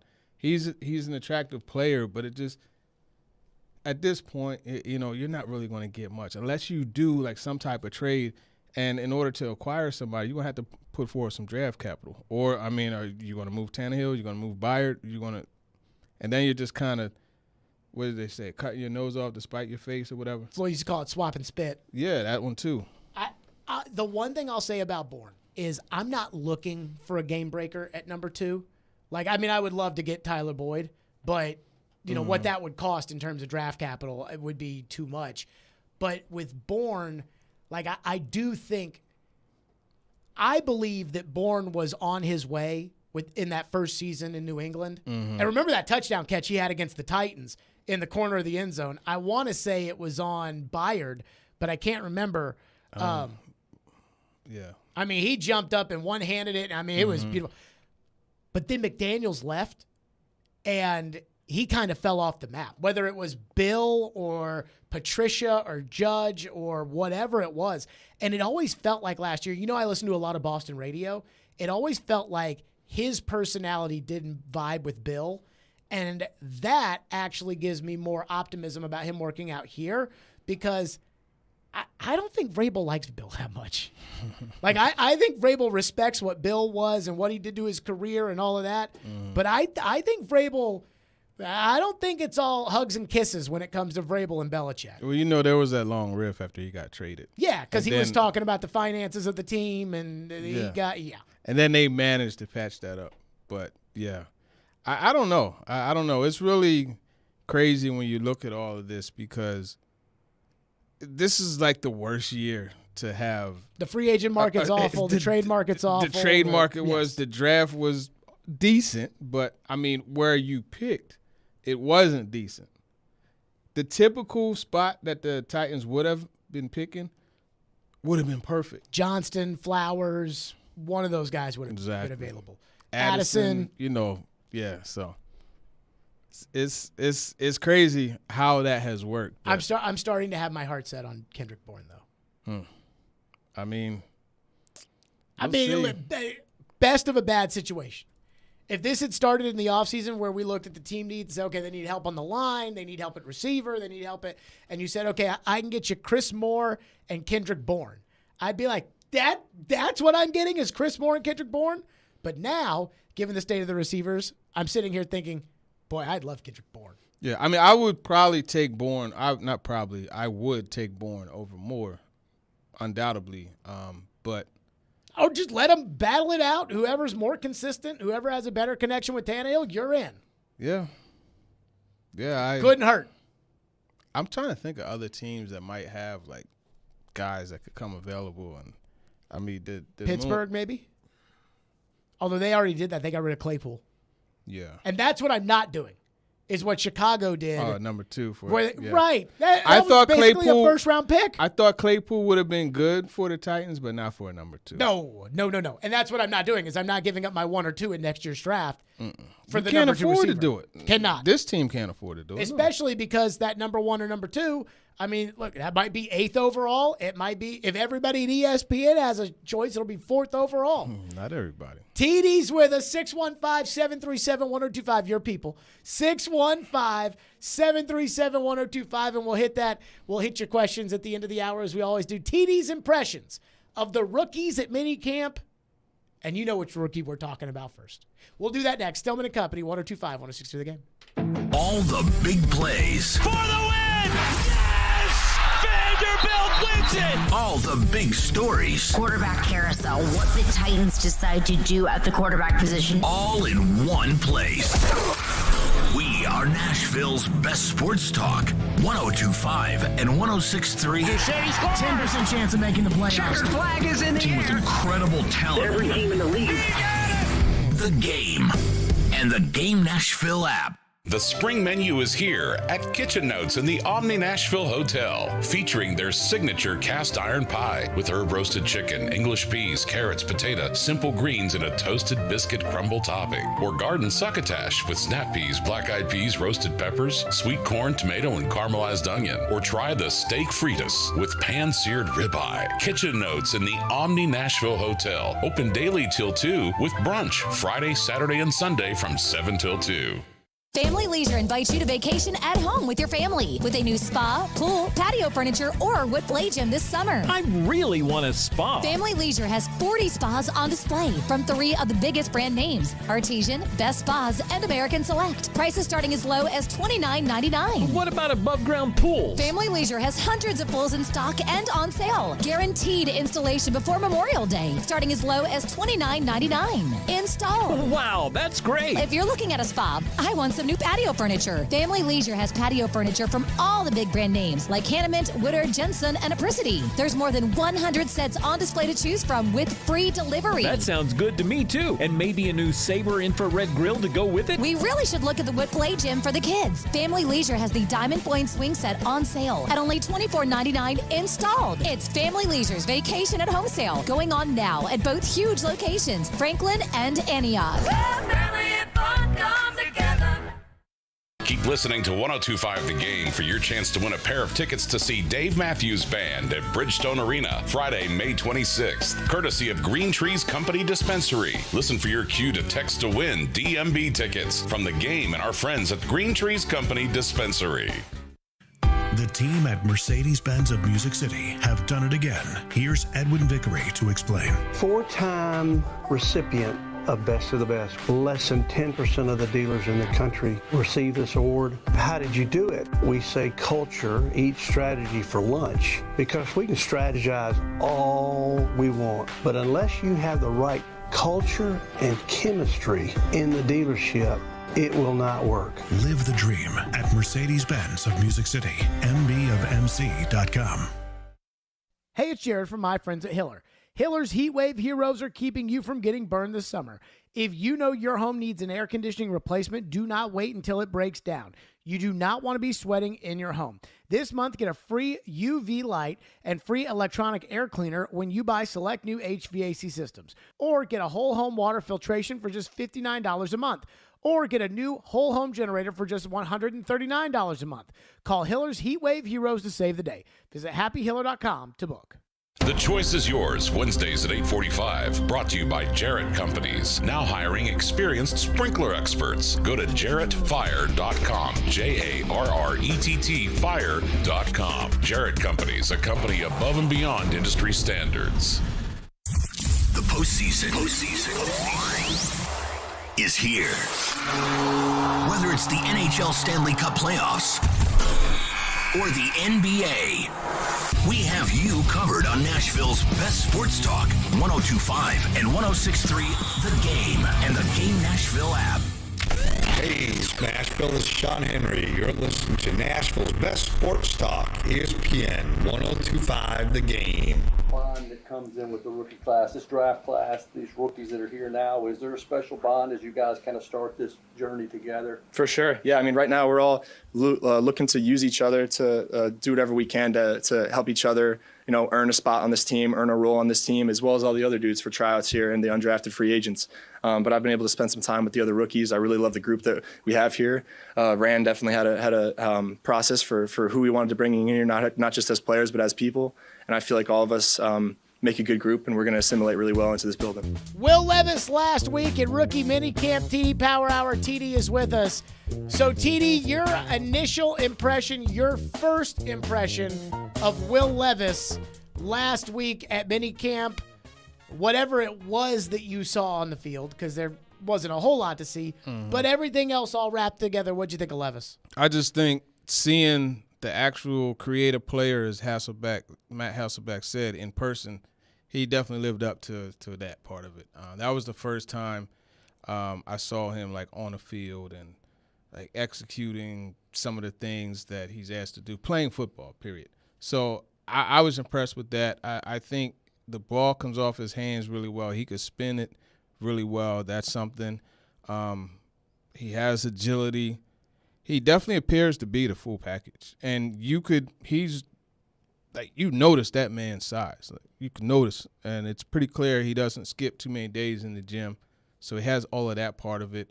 From the other side, I like the way he went up to some of the receivers and the tight end after completions, made it a point to reaffirm them, reassure them that they did the right thing and celebrate with them. That was cool. And then even speaking to him, I was impressed with some of the things he said, just as far as like what you would normally think is a full all-out advantage, right? And I wrote about this, 2021 in Liam Cohen's scheme, that transferring to here, so many similarities. But he didn't use that as just like, hey, that's an automatic. Because he was like, I know all that, but I have to deprogram myself to, we called it that then, and we're going to call it this now. Just the whole thought process overall. I was impressed with him from that. So what I'm trying to figure out after his media availability on Saturday at the minicamp was, why were these teams turned off by him? Exactly.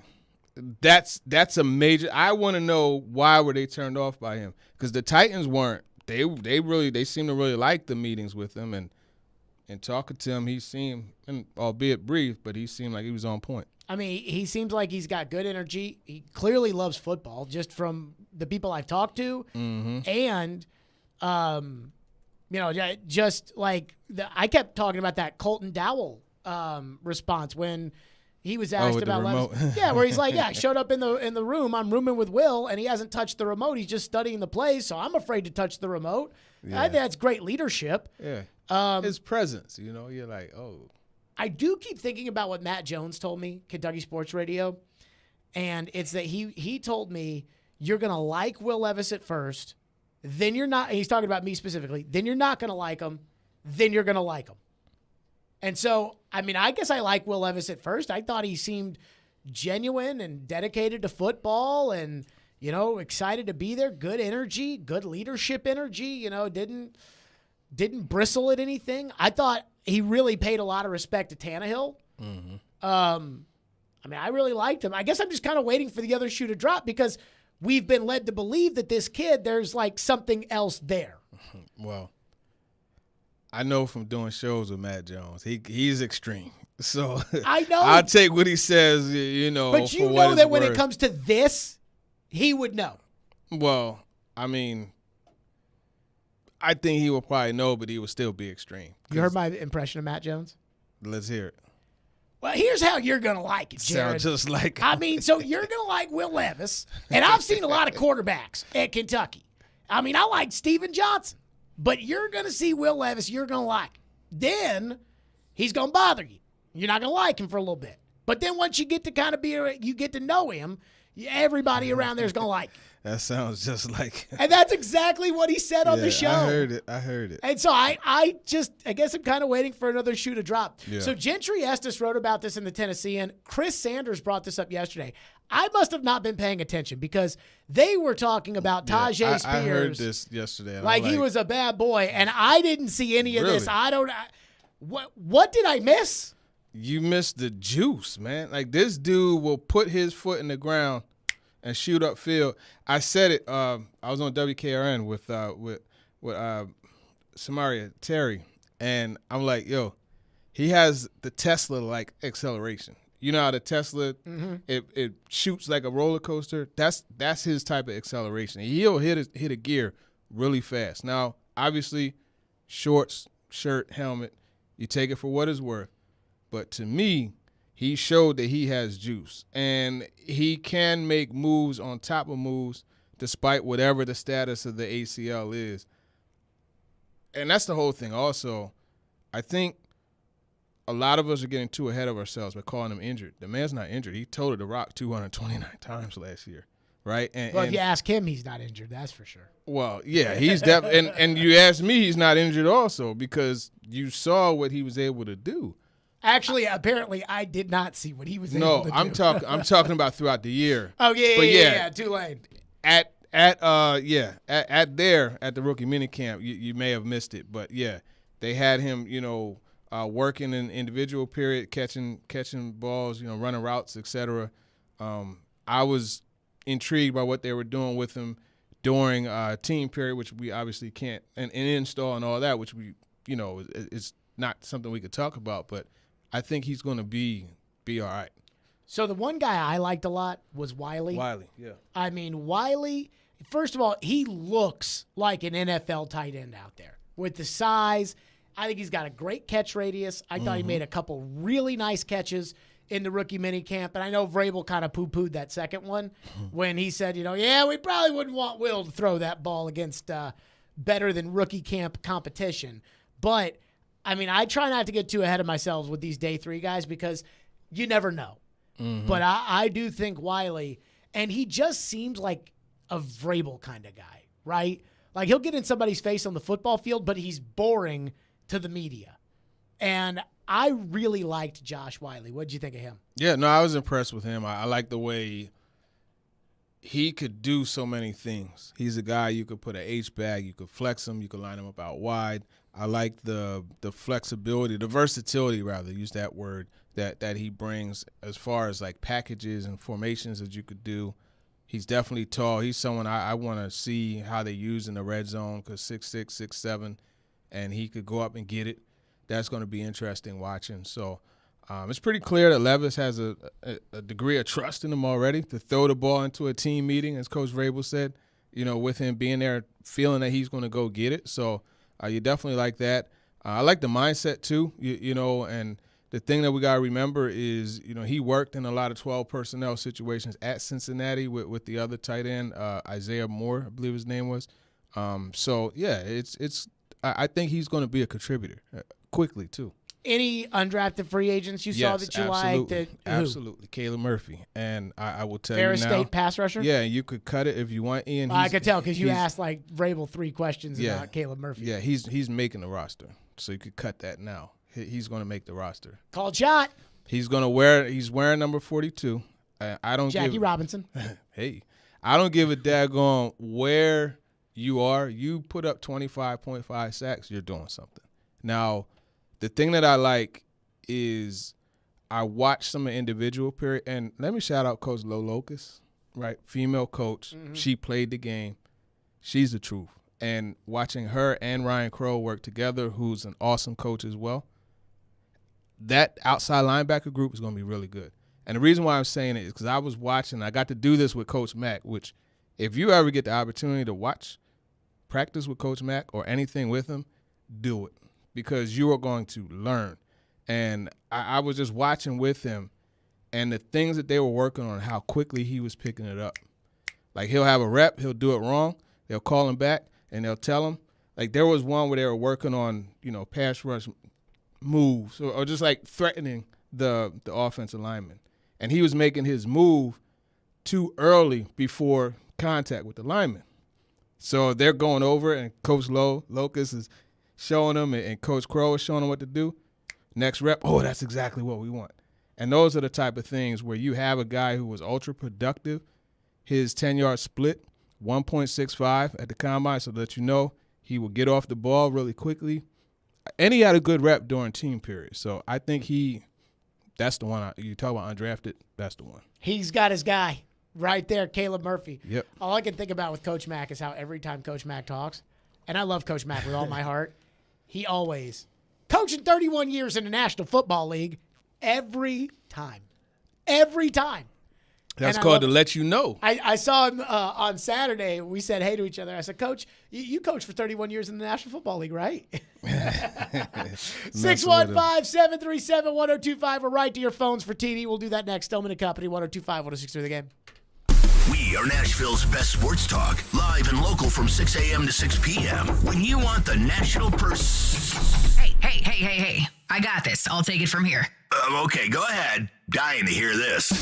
We have the best national voices that you'll find anywhere. Who was more deserving of being thrown from their game? I'm odd, so I get the odd picks. They have a new coaching staff. It's not a bad scenario for them. We are 102.5 and 106.3 The Game. And 94.9 The Fan. Now through Memorial Day, get fantastic deals at Electronic Express. Get a Hisense 65-inch 4K TV for just $349, or an Amanda laundry pair for $399 each. Electronic Express has huge savings in every department: computers, appliances, 4K TVs, smart home, furniture and mattresses, and more. Don't miss out on a Vio laptop for just $499, or Nintendo Switch bundles as low as $429. Shop in-store or online with up to 36 months free financing. Electronic Express. We make it happen.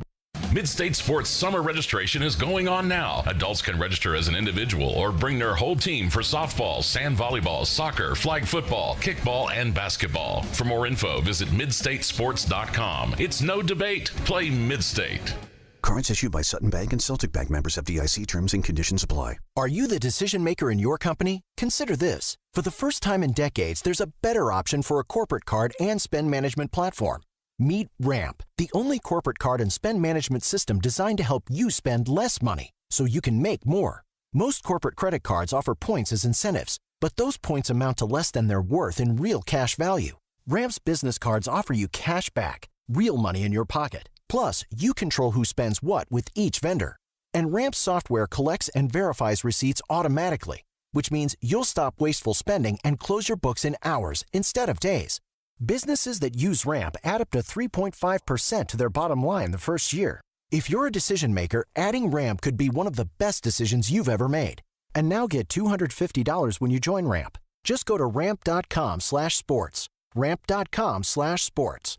RAMP.com/sports. 20 years ago, when Genesis Diamonds came to Nashville, this was one of the most expensive cities in America for diamond jewelry. Our radical approach and no middleman pricing changed that forever. And now we're doing it again, this time with lab-grown diamonds. We were shocked to find out what the other mall stores and the other big radio advertisers were charging. They sell their platinum 4-carat VS2 lab-grown earrings for $15,720. We sell them for $6,900. Their 3.08 carat lab-grown round diamond with G-Color VS2 clarity is $10,045. We sell it for $5,900. Looks like they might be going back to the old ways. If they're charging this much on lab-grown diamonds, kind of makes you wonder what else they're selling at the same outrageous markup. Nashville, we are not going backwards. At Genesis Diamonds, our non-commissioned trusted advisors are here to give you all the information with details you can trust and prices you can count on. Genesis Diamonds, Green Hills and Cool Springs. The sports talk doesn't end on Friday. Join Michelle Knezovic and Junie Riddle for Michelle and Junie. As long as he wants to coach there, he will be able to coach there. I think that really did save the hope of this team. Michelle and Junie, presented by Superbook Sports, every Saturday morning at 9 on 102.5 and 106.3 The Game and the Game Nashville app. You're listening to Stillman and Company on 102.5 and 106.3 The Game and the Game Nashville app. Stillman and Company, TD Power Hour. Teron Davenport with us. Do you have a thought, TD, or do you want to go right to the questions for TD? Quick thought. Okay. All right. Go ahead. Corey Davis is trending. Why? On Twitter. I don't know. I'm about to look, but we talked about receivers. That, I know they say you're not supposed to U-turn or circle the block, but sure, that's one that I would do. I'm not even a Corey Davis supporter at all or fan, but at this point, it's better than nothing. But Robert Saleh said that he will be on the team. Robert Saleh walking back on what he said? Yeah, I guess. I don't know. Well, okay, so it's Carl Lawson did a restructure, and so they're saying, Corey Davis with his $10 million will need to do one too. So that's why he's trending. Well, if I can get my money up front, I'd do that too. Texter asked the question, TD, what is a bigger need for the Titans right now? Is it a wide receiver to go on the outside, or is it more depth on the offensive line? I think the offensive line has depth. You got Jordan Roos, you got Jamarco Jones, you got Jalen Duncan. Do we think Jamarco Jones is going to make the team? I mean, as long as he's not the invisible man this year, because last year we saw him for a little bit, but then we didn't. I think if he's healthy, yeah, I would say so. So to answer the texter's question, I would say wide receiver is the bigger of the two.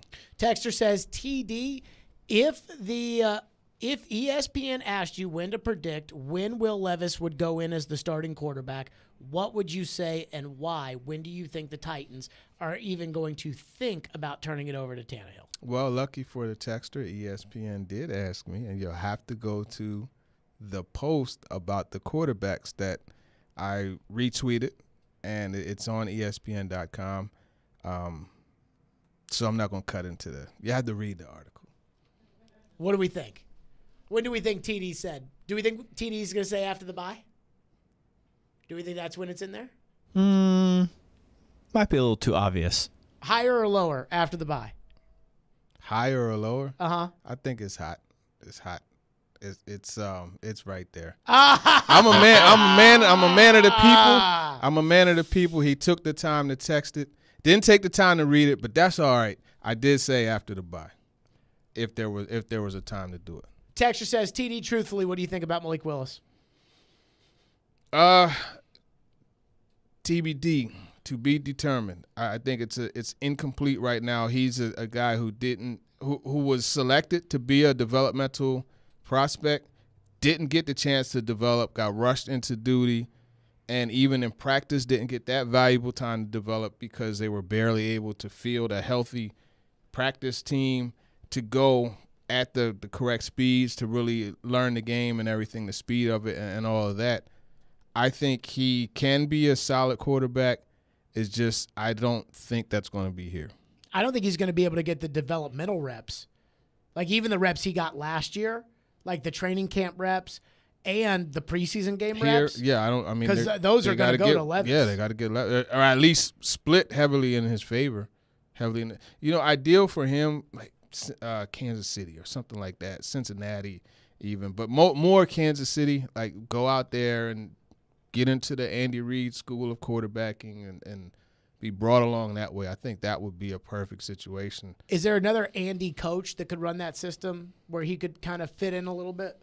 I mean, Jacksonville, just not the system, but just the approach to quarterbacking.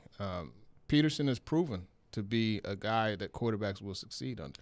Texture says, TD, what do you think needs to happen so that this time next year you're looking back and thinking that it was a successful season for the Titans? I think at least a successful season, I would say playoffs. I mean, it kind of feels like there's only one way to the playoffs from the AFC South. Yeah, unfortunately for them. But I would say playoffs or division title. That's probably what would be a success. Here's the problem I have with trying to think that far ahead. And I understand. Like, it's sports radio, and that's exactly, but, like, this time last year, Green Bay was holding on for dear life to not let Aaron Rodgers go. And then after the season, it was like they couldn't get rid of Aaron fast enough. Mm-hmm. And so, to me, that's how quickly that all this changes. I mean, there's a Jacksonville. Yeah, the number one pick last year, and now people think they're, a top 5 team in the league.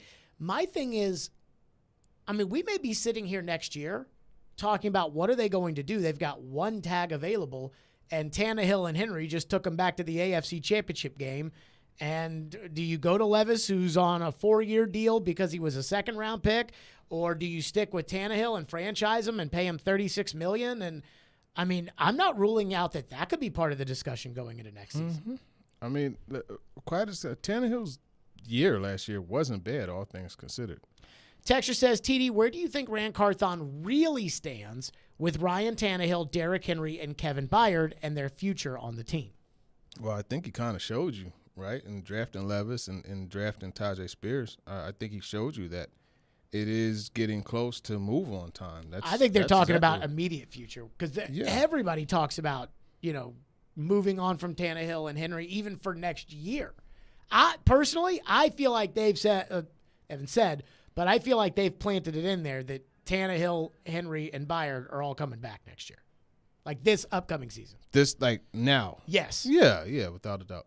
But yet I keep reading all these people that write about how, they should still move off of Tannehill. Talk about.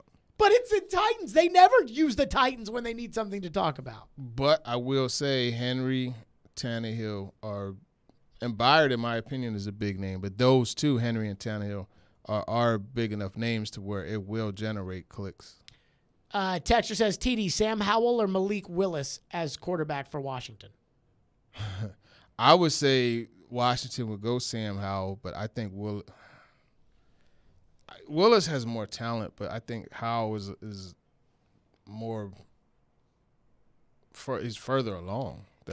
Either there is an ulterior motive for them to play Sam Howell, or they think more of Sam Howell than everybody else thinks of Sam Howell.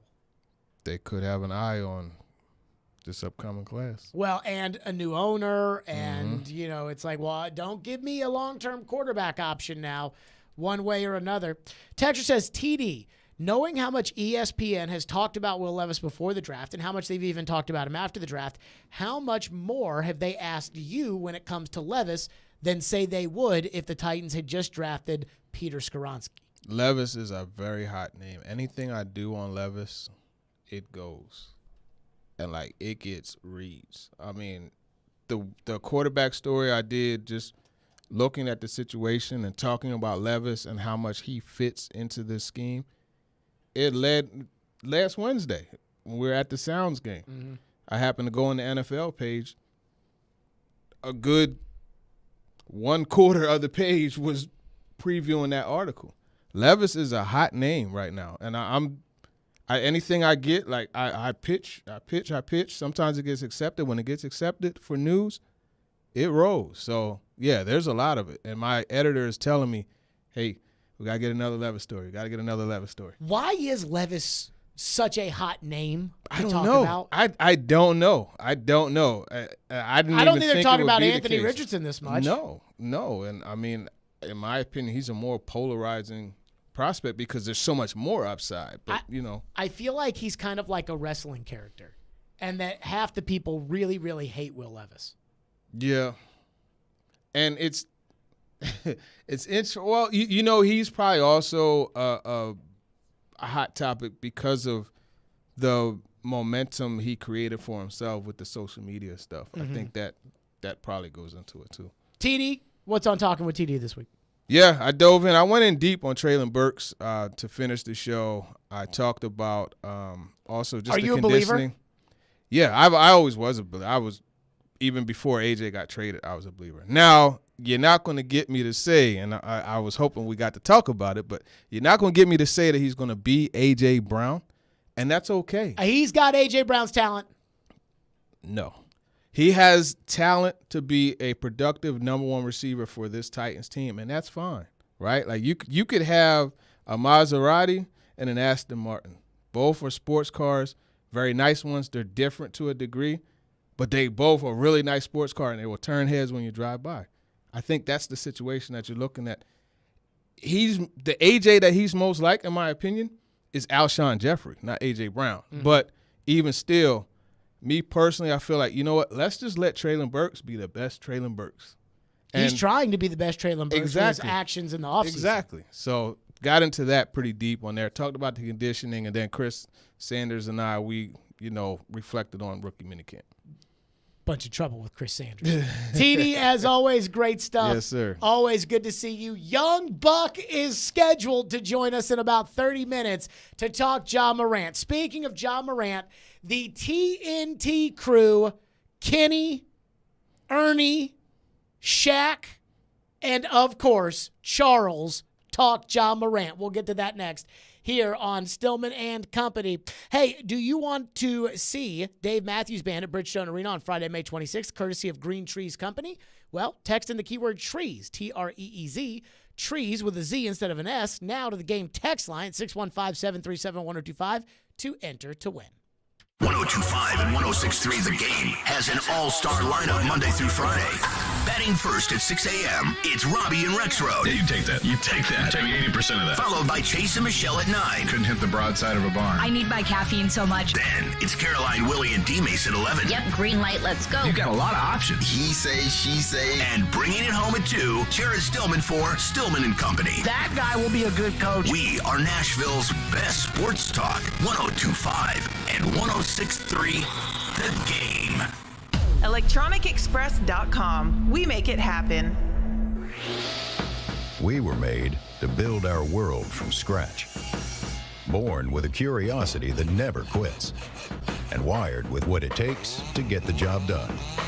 All we need is the right set of tools. Northern Tool and Equipment is a problem solver's paradise. There's nothing we can't find, fix, or figure out together. We're made for this. Start solving your projects today at northerntool.com. Golfers, swing into Edwin Watts Golf Shops. We've been serving golfers since 1968. Let us help you find the hottest gear from bags, balls, shoes, and apparel. All in stock at the best prices. Come in and test drive the latest arrivals from Titleist, TaylorMade, Callaway, Ping, and more. While you're there, get custom fit by one of our golf experts. Edwin Watts Golf Shops, home of the 90-day satisfaction guarantee. Shop us in store or online at edwinwattsgolfshops.com. More than 80 million Americans depend on AM radio for their news, traffic, weather, sports, and a community connection. It's the backbone of the emergency alert system, keeping us safe in dangerous times. It's critical that we keep AM radio in cars, because when cell and internet services are down, this free emergency service could be your only lifeline. Text AM to 52886 and tell Congress we need AM radio in cars. This message furnished by the National Association of Broadcasters. Now, your Game Center update. Brought to you by the law offices of Amanda J. Gentry. Another fun night of games on tap for this Thursday. The Lakers are looking to even things up versus the Nuggets in Game 2 of the NBA Western Conference Finals tonight. You can hear ESPN radio coverage following the conclusion of the Nashville Sounds game.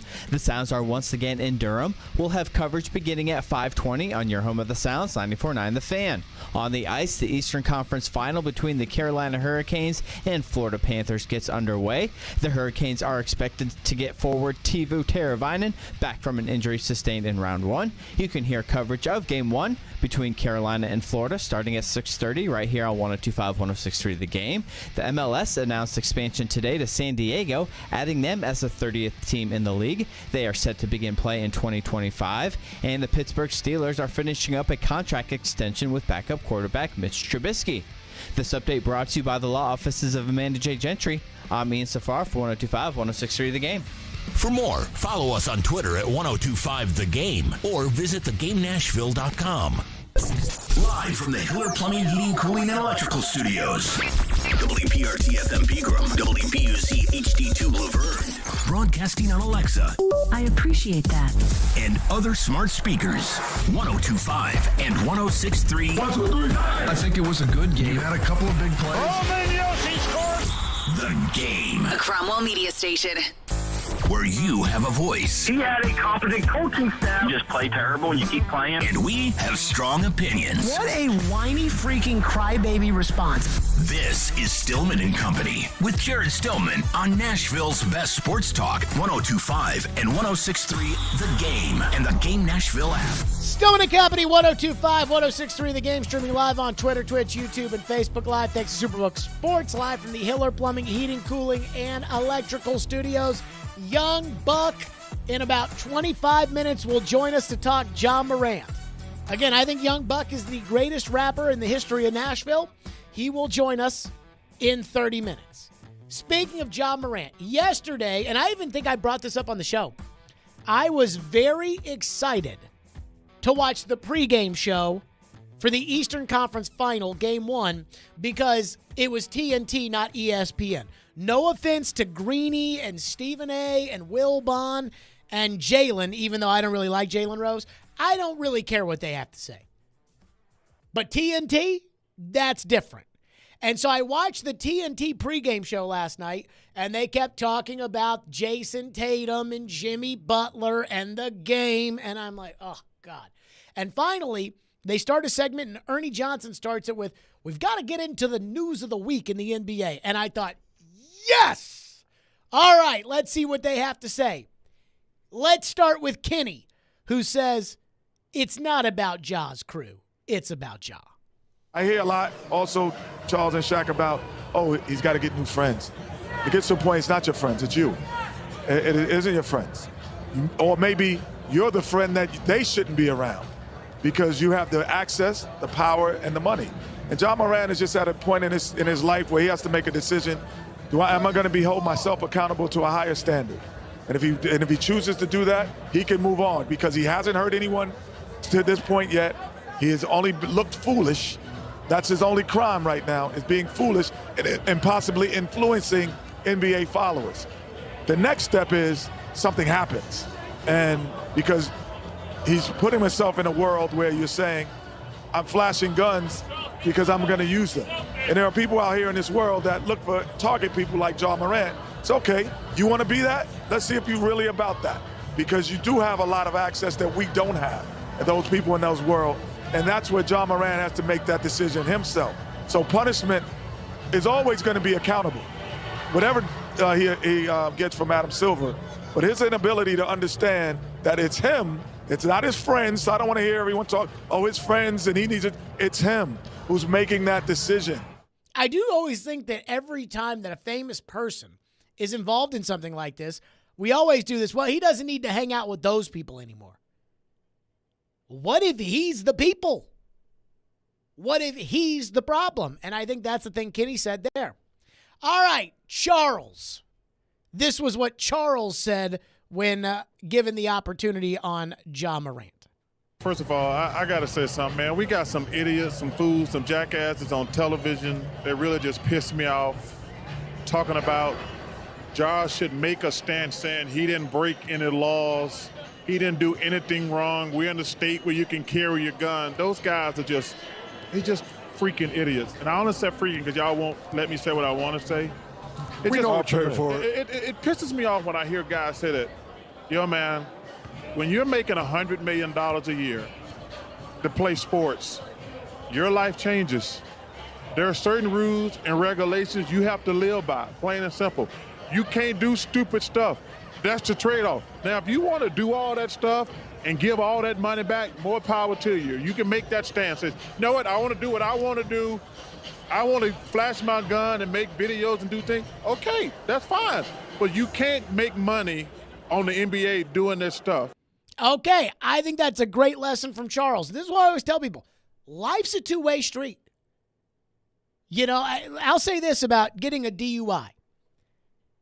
If I were to get a DUI, it would be the front page of the newspaper. And there would be a lot of people that would be celebrating it. And there'd be a lot of websites. Jared Stillman gets a DUI. It would be on the front page of the paper. For a lot of you right now listening to this, that's not how it would be. Now, I'm not John Morant. I'm not making $200 million. But there's a positive, and then there's a thing. You can't do what everybody else does. Charles continues to the gangster identity that John Morant seems to be trying to go for. First of all, you're not a thug. You're not a criminal. You're not a crook. You're a guy making $100 million a year to dribble a stupid, $200 million to dribble a stupid basketball. And you hit the lottery. We all hit the lottery to do something. There's people out there work 9 to 5, 8 and 9 hours a week, gonna make $25,000 a year. They will kill to be in our situation. And, you know, Kenny's right. At some point, it's not your friends. Bill Parcells used to always say, and I love it, he says, yo, man, you just an unlucky dude. Bad stuff happen around you all the time. You just an unlucky dude. No, man. You got to look in the mirror and say, yeah, you know what, maybe I'm the problem. And it's disappointing because the kid's a great player, but to be a fool already, then be a bigger fool a couple months later, and this is like your fifth or sixth gun thing. You know, I didn't think about that, but it really is. You go back to the story that came out about him at the mall and him, you know, with the kid at his house, and then, you know, the Indiana Pacers getting to the bus. I mean, I talked about 3 strikes and you're out yesterday, but he's already had a bunch of strikes. And he's right. Like, you know, okay, like, dude, you are in the NBA. Like, this is not, you know, what Charles said. Then the gun thing. Look, a lot of people own guns. I have a lot of friends that are big gun people. That does not make John Morant flashing his pistol everywhere okay. I'm a gun guy, but I don't understand why you're flashing it. My bodyguard teaching me, man, if you touch your gun, you better shoot somebody. It ain't for everybody to know you got. And he riding around with, I guess he think he with Antoine Fuqua and Steven Spielberg. You got your friends, quote friends, filming you. They're idiots too. And I'm just sad, Ernie, because it's a bad look. Who is Ahmad Fuqua? Do we know who that is? I do not. No. I assume he's like a director because if Steven Spielberg, I know who that is. But I will say, like, I agree. You know, it was funny because one of my friends is a really big gun guy, and I asked him the other day. I was like, "So what do you think of this John Morant thing?" Because I didn't know if he was gonna be like, "Well, guns are legal," and he was like, he looked at me and was like, "Stupid," because even the gun people I know think that there are the right ways to own a gun, and then there's the dumb stuff. Then there was Shaq's take on the situation. Understand there's written laws and unwritten laws. Do what you like, right? But Chuck makes a great point. Kenny makes a great point. And a lot of people arguing, a lot of these idiots arguing, they never heard the term morality clause. But you're in a $1 billion corporation now. You can't do that. That's an unwritten law. You can't do that, right? You can't do it. And not only that, you got kids looking up to you, brother. Kids want to be like you. Ever since the absence of the other guy, they're talking about you having the highest selling sneaker. Like you have a responsibility, right? You know, Charles, when he was saying I'm not a role model, he's not a role model, but One thing I like about Charles is he's honest. He says what's on his mind, and he's a kind person. So when you're in that position, you got a responsibility. And again, the 2 times that got himself in trouble, him and his boy made the choice to show the world what he was doing. You don't hit that button, we don't know what you're doing in minutes. Boy, that's a lot of good points from Shaq there. The first is the unwritten laws versus the written laws, which is there's a separate set of rules for the really, really, really famous people. And I don't know what those laws are. Shaq does. I don't know what they are. But there's a different set of laws. And he's telling you, you can't be doing this. And then when the entire organization is responsible for you, there's a level of responsibility. And then, as he points out, when there are kids that look up to you, there is a societal responsibility. I hope John Morant heard what they had to say on TNT. 615-737-1025. Now, there's one thing I heard yesterday that I just think is so incredibly stupid about this John Morant thing. We'll get to that, plus your phones, plus Young Buck later this hour. Stillman and Company, 102.5, 106.3 The Game. Tonight, LeBron and my Lakers battle the Nuggets in Game 2 of the Western Conference Finals. They have to play better, they have to rebound better. Our coverage on 94.9 The Fan begins after Sounds Baseball. Your home for the NBA playoffs is 94.9 The Fan and The Fan app. Being value conscious and getting the most for your money is so important these days, and that's why it's more important than ever to shop at Genesis Diamonds, the undisputed value leader. Part of the education at Genesis Diamonds is we explain to you how we travel the world and purchase our diamonds, how we buy in bulk, we pay cash for our diamonds so we can save every possible percent to save you money on your diamonds. Genesis Diamonds Vice President David Cooper. There are no middlemen, there are no other wholesalers or dealers, so we cut out all of those extra added markups and pass those savings on to you. When you combine that unmatched value with a totally no-pressure shopping experience, you know you're in the right place. Because we do not work on commission, our sole purpose is to make sure you get exactly what you want. There's nothing in it for us personally, whether you spend $1,000 or $100,000. That's why at Genesis, people often end up spending less than they had budgeted. Our goal is to purely present you with options so you can choose exactly what you want. The value you want, the experience you deserve. Genesis Diamonds, Green Hills and Cool Springs.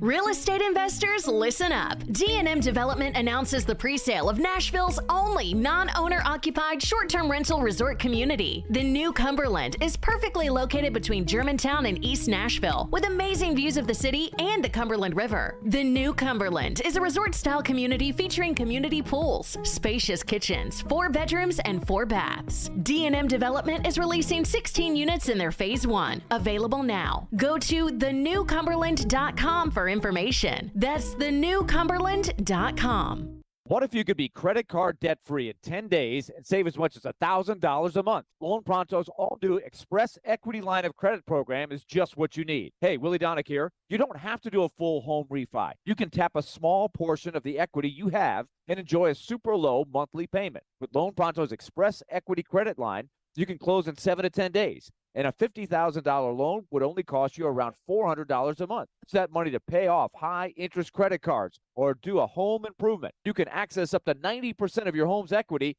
and 9 out of 10 homeowners won't even need an appraisal. Even if you did a total refi recently or just bought your home, you can tap the equity with this fast, easy program. Stop the madness and say no to 24% interest fees. Call Loan Pronto today. 615-499-5780. That's 615-499-5780 or go to loanpronto.com. Equal housing lender, NMLS 166-1781, subject to lender approval. Want to enter the construction field as a career? Make good money and finish with no debt and earn while you learn. Average starting salary over $18 an hour. First year of college averages $10,000. 4 years of our Construction Trades Academy, a total of $800 to $9,600. Applications are open with first-year scholarships available. CTANash.com. ABC Greater Tennessee Construction Trades Academy. Apply today. CTANash.com. Want to weigh in on the conversation? It's a brain booster. Slide into our DMs. Or just text or call at 615-737-1025. Our phone line is driven by WilsonCountyHyundai.com. Strong opinions and a strong personality on your drive home. This is Stillman and Company on 102.5 and 106.3 The Game and the Game Nashville app. There has been no law that's been broken, as far as we know. Colorado police investigated, no law was broken. Assuming this is in Tennessee, open carry allowed in that state, assuming he has a permit for whatever it may be, no law has been broken. The reason I bring that up, it is very clear in our CBA what happens if you fail a drug test for performance-enhancing drugs or a street drug, a narcotic. It's very clear. It's this amount of games. It's very clear if you get a certain amount of technicals or a certain amount of flagrants, how much you're going to be suspended. And so that's where I think a 40-game suspension, the precedence for that, for not breaking a law. Again, we can go into the backstory of the incident with the teenager, Jaws claiming self-defense, that the teenager threw the ball in his face. We can go into the incident at the mall when he yelled at his security guard. We can go into the incident with the Indiana Pacers traveling party. As far as we know, all of these things have been investigated and no law has been broken. I'm not condoning the behavior. I'm not saying there should be no punishment. There should be. There should be consequences. You are the face of the league. You are representing the NBA. You are a role model to young kids. All of that. I don't think half a season is the right answer. There you go. That was J.J. Redick on First Take yesterday. I don't have a problem with what he said there. I don't have a problem with half the season, 20 games, 16 games. I don't care about that. I told you guys, if I was commissioner of the NBA, I would call Ja Morant in, and I would say, Ja, you're not going to listen to a single word I say. We're going to suspend you X amount of games. We're going to fine you this. 3 strikes, you're out. So after the suspension, you go back to the Grizzlies, knock yourself out. But 3 strikes, you're out. I mean, I would make him more worried about the next punishment more than I would drop a huge hammer on him for this punishment. So that was the first part of what J.J. Redick said. Just not that big of a deal. Then J.J. Redick basically comes unglued about the current gun debate status in America. Here's what J.J. Redick said on First Take. Look, in our country right now, gun culture is pervasive. It's pervasive. We've got mass shooting after mass shooting, and nobody's doing a damn thing about it. So I get why we're so sensitive to this right now. But there's no consequence for Greg Abbott telling his constituents that they should go buy more guns, and then we have mass shooting after mass shooting in Texas. There's no consequence for an elected Tennessee official to send out a Christmas card holding AR-15s with his young family, and then there's a shooting in his very district. There's no consequences to that. So why are we trying to lay down the hammer on a 23-year-old who didn't break a law? Explain that to me. Because they're different realms. I mean, the political thing, anybody can do anything in politics. If you get people to vote for you, it doesn't matter. You can commit crimes and still get elected. It doesn't matter. If people vote for you, then that's what judges that's how democracy works. But that's not how, the NBA is not a democracy. The NBA is not what is it that America technically is? A representational democracy or whatever it's called? Or some type of republic. Yeah. The NBA is not that. The NBA is a collection of 30 owners or whatever it is, 30 owners and their commissioner who represents the owners who decide what's fair or what's foul. And that's the thing. I hear people say all the time, I don't think it's fair that at your job that your employer could fire you over. Well, I think that my employer could fire me over some of the things that I say. If I cross the line, I don't know anything about it as far as what's happening, but I did see a story in the Chicago Sun-Times. Our old buddy Ryan Porth is dealing with the situation where somebody crossed the line, and they got to figure that out. And it's not the same as if you work in a cubicle in some other job. That's just not how it is. And so I was listening to Chuck, and I hadn't heard what J.J. Redick said. And I was listening to Charles Barkley on TNT. And Charles Barkley started talking about people that he had seen on television. And I was trying to figure out who Chuck was talking about. Here's what Chuck said yesterday on TNT about that. Man, I'm seeing these fools on television talking about he should hold his ground, talking about I didn't break any laws. I'm like, see, you guys ain't never made no money.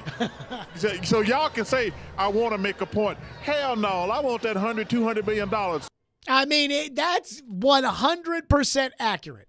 J.J. Redick sitting here banging the table talking about why could Ja Morant be in trouble when Greg Abbott's not? Like, dude, I mean, Greg Abbott's the governor of Texas. That is a different thing. And if the people of Texas are tired of all of the mass shootings in Texas, then they can go vote for another governor. And that's that, if they want to. The NBA is not Texas. I don't know if you've noticed this. The NBA's run differently. And the NBA says, we're going to pay you $200 million, but you have to act a certain way. You have to represent the brand right. And everybody who's ever done anything and represented a brand knows that. And I'm shocked J.J. Redick doesn't understand that. I'm sure there are things at Duke for Coach K that J.J. could have done that would have gotten him kicked off the team that maybe other places wouldn't get you kicked off the team, but it's Duke, and they may not be laws. Phone lines are driven by WilsonCountyHyundai.com. Young Buck, in just a little bit. Let's get to some of your phones. Anthony has been waiting patiently. What's up, Anthony? Yeah, hey, Jared, what's going on, man? Long time listener, and I've called in a few times. But, yeah, I think you're absolutely right, but I think you're absolutely have it the wrong way. Yeah, Greg Abbott, the governor of Texas, is way more important than a sports league. Talking about a 23-year-old. We want to suspend the governor? No, I'm saying that the reaction to Ja. Are you serious, Jared? When you're still young, 23 years old. You were a knucklehead. I was a knucklehead. Okay, I wasn't toting around guns after the commissioner of the NBA told me not to do it. You weren't. He's not. He wasn't shooting him. He wasn't breaking the law. And now you're going to take what? $40 million? You're talking about the governor of Texas, $200 million. You're going to take what? $40 million away from this kid for waving a gun? Really? In a sports league? Yes. Really? Yes. No. Yes. No. I'm the commissioner, and I told him not to do it, and I went over with him how dangerous all that can be. And he understands that. He said he walked out, he understood it, and then he went and did it again. How can you say you can advocate, set the culture, set the policy, right? Make it okay for everything to be insane as far as gun control, and then turn around for an not. I'm not saying it was. I'm not the one who's saying that it's okay. Thank you, Anthony. I'm not the one who's saying it's okay for gun control to be willy-nilly the way it is. To be honest with you, and again, it's none of my business. You all that like your guns are going to feel one way, and you all that don't like guns are going to feel another way. But I think this idea of people just walking into a store and buying assault rifles is ridiculous. But it happens. I mean, I know, and gosh, I hope this doesn't happen to me, but it could happen to me just as much as it could happen to anybody else. That if the wrong person shows up at the wrong time and unloads one of those legal freaking assault rifles, that I'm dead. And there's nothing I can do about it. I know that. I know it's how it works. But again, the commissioner of the NBA is not in charge of the Second Amendment. He's not in charge of what they do in Texas. He's not in charge of that. He's not on the Supreme Court. He runs the NBA. So you talk about, well, how can he set the culture for the NBA? That's his job.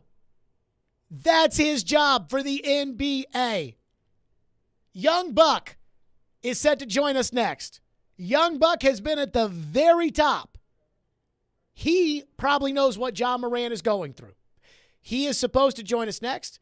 One of three things is going to happen. This is either going to be the most insightful interview.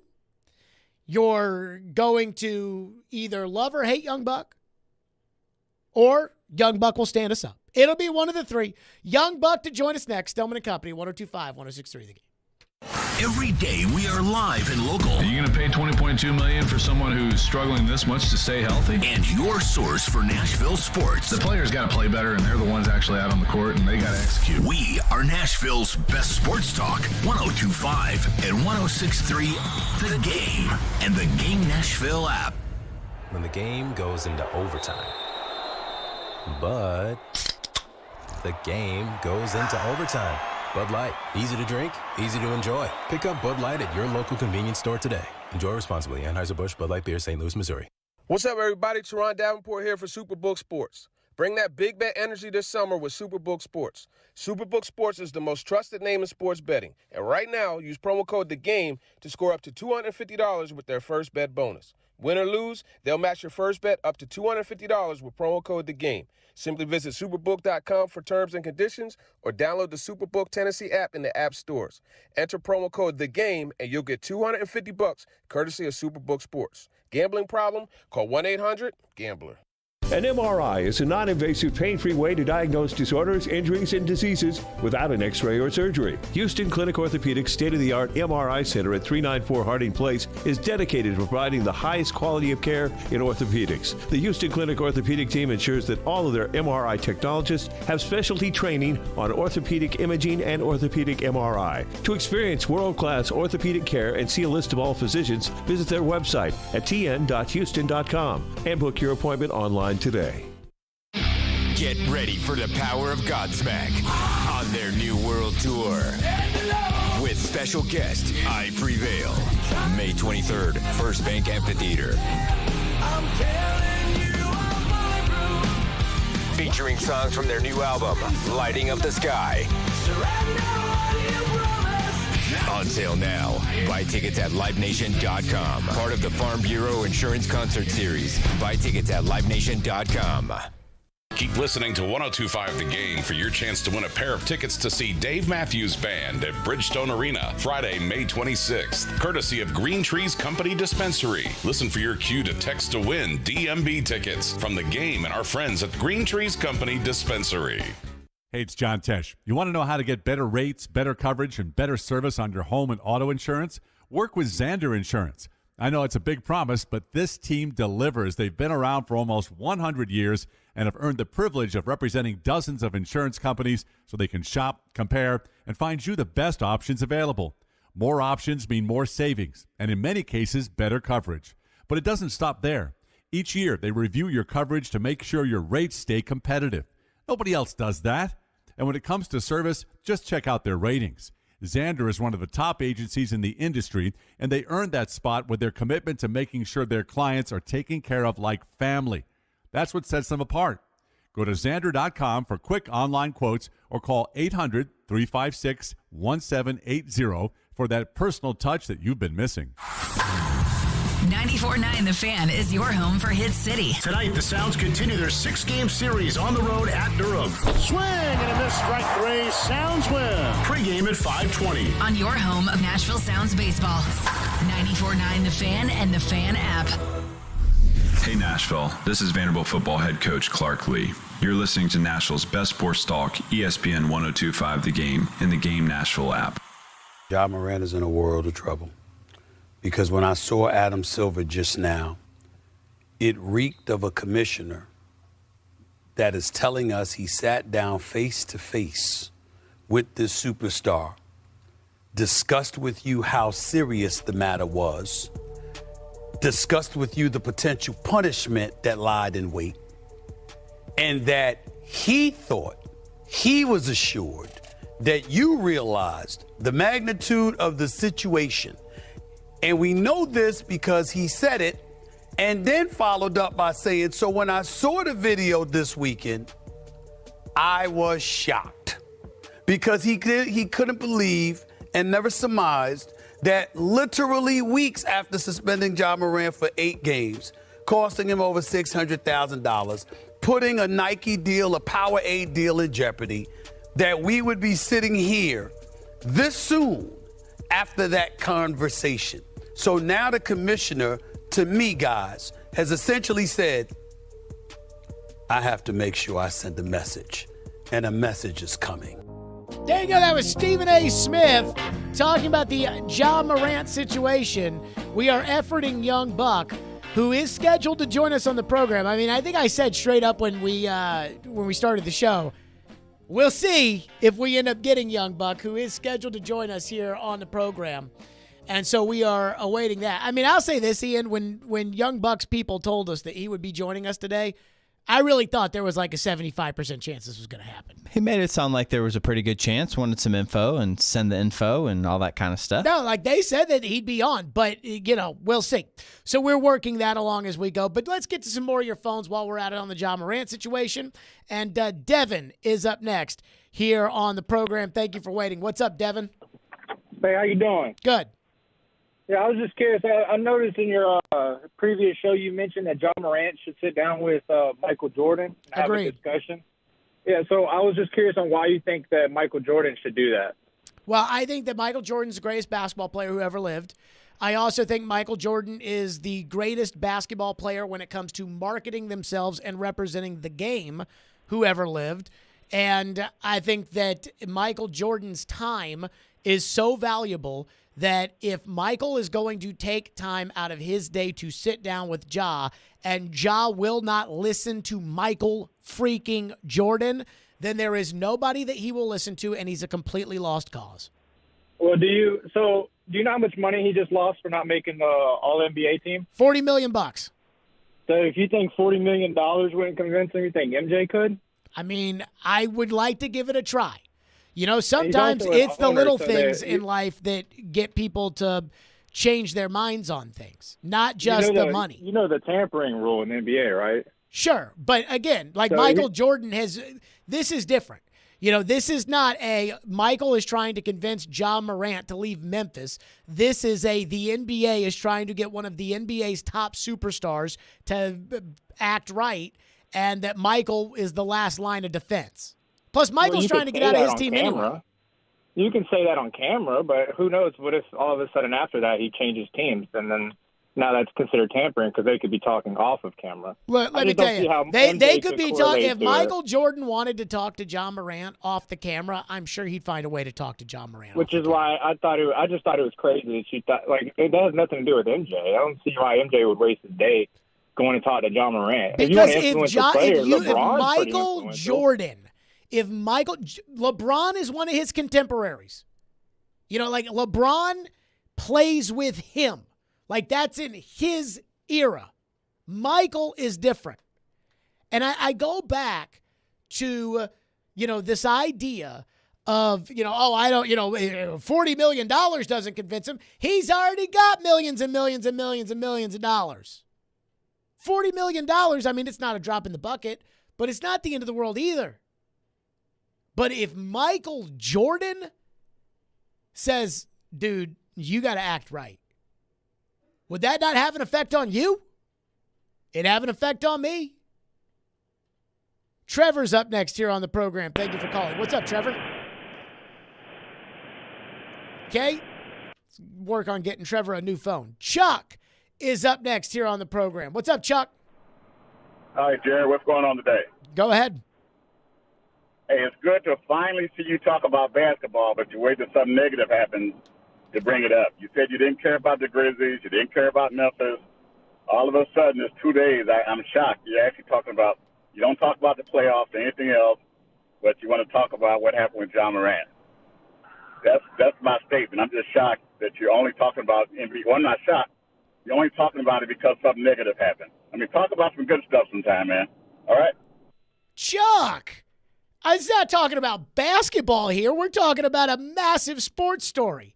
But let me just take this opportunity to let Chuck know that I have thoroughly enjoyed the NBA playoffs of late. In fact, when I watch the NBA playoffs right now, I feel like I'm watching the old NBA playoffs. I feel like I'm watching the Jordan era NBA playoffs. Maybe not Jordan era, the Kobe era NBA playoffs.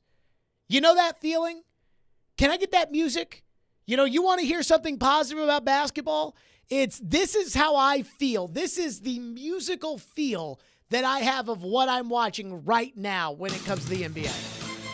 Oh, If you're over the age of 35, you know what I'm talking about right now. Oh, this was the best. Oh, this was when just the basketball was real. Oh, yes. Just going to let the music go. Used to love the NBA in the late 90s right here. Man, it was just great.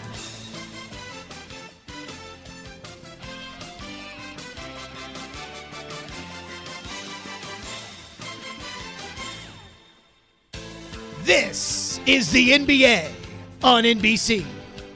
Tonight, Game 2 between the Los Angeles Lakers and the Denver Nuggets. That's what I feel like I'm watching right now with the NBA playoffs. I am enjoying as somebody who hates the way the NBA acts right now, and Ja Morant is certainly a part of that.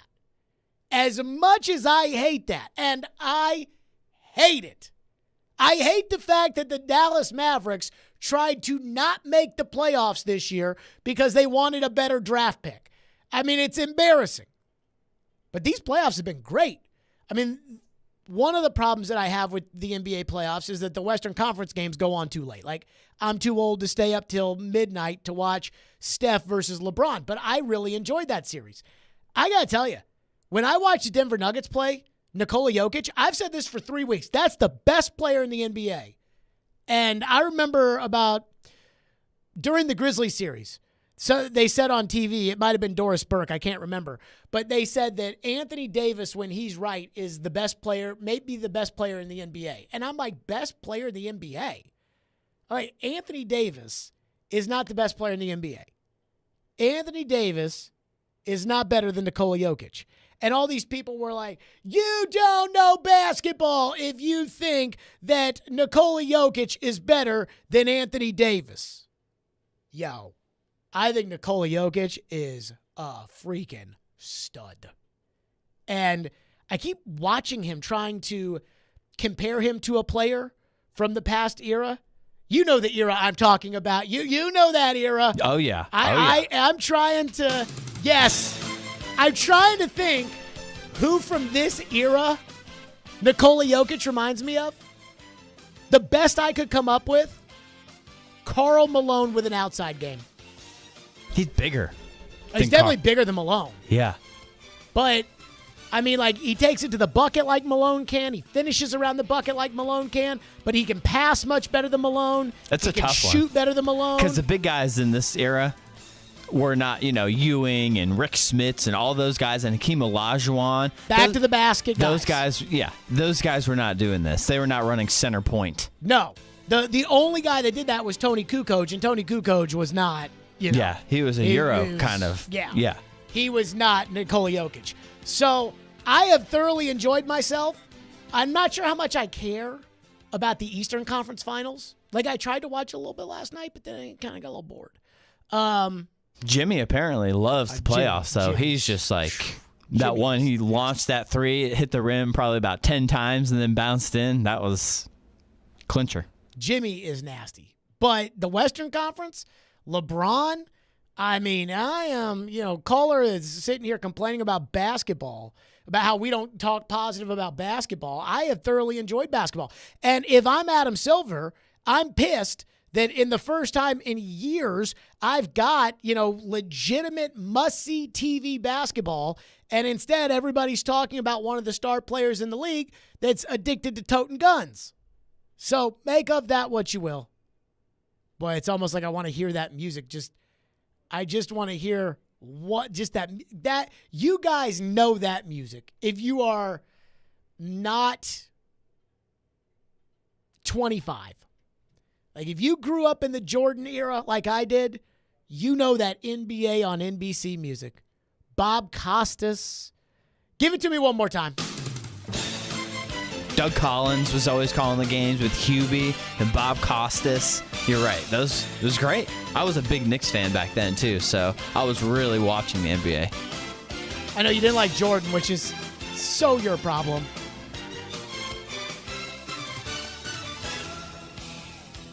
All those Pacers teams. God, I hated them, too. I did, too. That's because I like Jordan. Oh, yeah. Keep playing the music. Do an impression here. This is the NBA on NBC. Tonight, Game 2, the Los Angeles Lakers and the Denver Nuggets. It is a beautiful evening for basketball here in downtown Denver. Hello again, everybody. Marv Albert, joined by the czar of the telestrator, Mike Fratello, and the Los Angeles Lakers dropping Game 1 for LeBron and Anthony Davis. Coach, tonight is their opportunity to respond. Oh, you're so right, Marv. This is a game that's going to come down to the big-time players. Anthony Davis has the capability of scoring 40 points in a game. But Nikola Jokic, Marv, is a guy who absolutely can steal the show like he did in Game 1. All right, thank you. And now we go to Ahmad Rashad, who is standing by with an update on Michael Jordan. Ahmad? Thanks, Marv. I talked to Michael Jordan before the game, and he said that even though he hasn't played basketball in 30 years, he's really, really excited about this game. Now, with a report on LeBron, here's Jim Gray. Boy, the old NBC days. Oh, I miss that. 615-737-1025. I'm not surprised. I think we've gotten stood up by Young Buck. I'm not surprised by that. I was fascinated by what Young Buck was going to say. I am also, then again, not surprised we got stood up by him. Stillman and Company, we'll get to your phones. 1025-1063 The Game. 185! Every team needs a quarterback. 185! That's why we have Hasselbeck, bootleg, rollout, toss, touchdown. Tim. You can run good plays at the right time. ESPN NFL analyst Tim Hasselbeck gives his expertise on all things NFL. You evaluate players, and then you're turning them over to the coaching staff. Every Tuesday at noon. At the right time. With Caroline, Willie, and D-Mace. Tim on 102.5 and 106.3 The Game and the Game Nashville app. Family Leisure invites you to vacation at home with a new spa, pool, patio furniture, or wood play gym this summer. I really want a spa. 40 spas on display from Artesian, Best Spas, and American Select. Prices starting as low as $29.99. Family Leisure has over 100 sets of patio furniture with free delivery. That sounds good to me, too. We should really look at the wood play gyms for the kids. Family Leisure has the Diamond Point swing set on sale at only $24.99 installed. Family Leisure's vacation at home sale in Franklin and Antioch. Looking for an engagement ring that'll really knock her socks off? You need to be at Genesis Diamonds. It's such a privilege at Genesis Diamonds for us to work with the world's finest designers, to be able to offer brands like Tacori and Verragio, and we're excited to be able to give you something nobody else can. Genesis Vice President David Cooper. The craftsmanship, the detail, the quality, the individuality is bar none better than anything else. Genesis has been selected as an exclusive provider for every top designer from New York and California, with over 4,000 rings to choose from. And if that's not enough, they can create something that's truly one of a kind. We can custom craft you literally anything you can imagine. We have the capabilities to realize any dream you have. Things that other stores may call new, we've been doing for 3, 4, and even 5 years already. So don't settle for a ring with a stale design or with inferior craftsmanship. Let Genesis help you get the look, the quality, and the value you deserve. Genesis Diamonds, Green Hills and Cool Springs, voted year after year best jewelry store in Nashville. Golfers, swing into Edwin Watts Golf Shops. We've been serving golfers since 1968. Let us help you find the hottest gear from bags, balls, shoes, and apparel. All in stock at the best prices. Come in and test drive the latest arrivals from Titleist, TaylorMade, Callaway, Ping, and more. While you're there, get custom fit by one of our golf experts. Edwin Watts Golf Shops, home of the 90-day satisfaction guarantee. Shop us in store or online at EdwinWattsGolfShops.com. If you're hiring, it can feel like you're trying to find a needle in a haystack. You can hope the right person comes along, or you can just use ZipRecruiter. And now you can try it for free at ZipRecruiter.com/radio. In fact, ZipRecruiter has helped a lot of business owners find their needle in a haystack, like Marco, president of operations at Telly Tires and Auto Centers. Because Telly Tires has grown a lot in the last few years, Marco needed to hire everyone from a receptionist to a store manager to a head mechanic. ZipRecruiter helps me find all the right people, even the most difficult jobs to fill. ZipRecruiter helps me keep my business running. Take it from Marco and millions of other businesses who've used ZipRecruiter. ZipRecruiter can help you find the needle in the haystack. See why 4 out of 5 employers who post a job on ZipRecruiter get a quality candidate within the first day. And right now, you can try ZipRecruiter for free. That's right, free at ZipRecruiter.com/radio. That's ZipRecruiter.com/RADIO. ZipRecruiter.com/radio. ZipRecruiter, the smartest way to hire.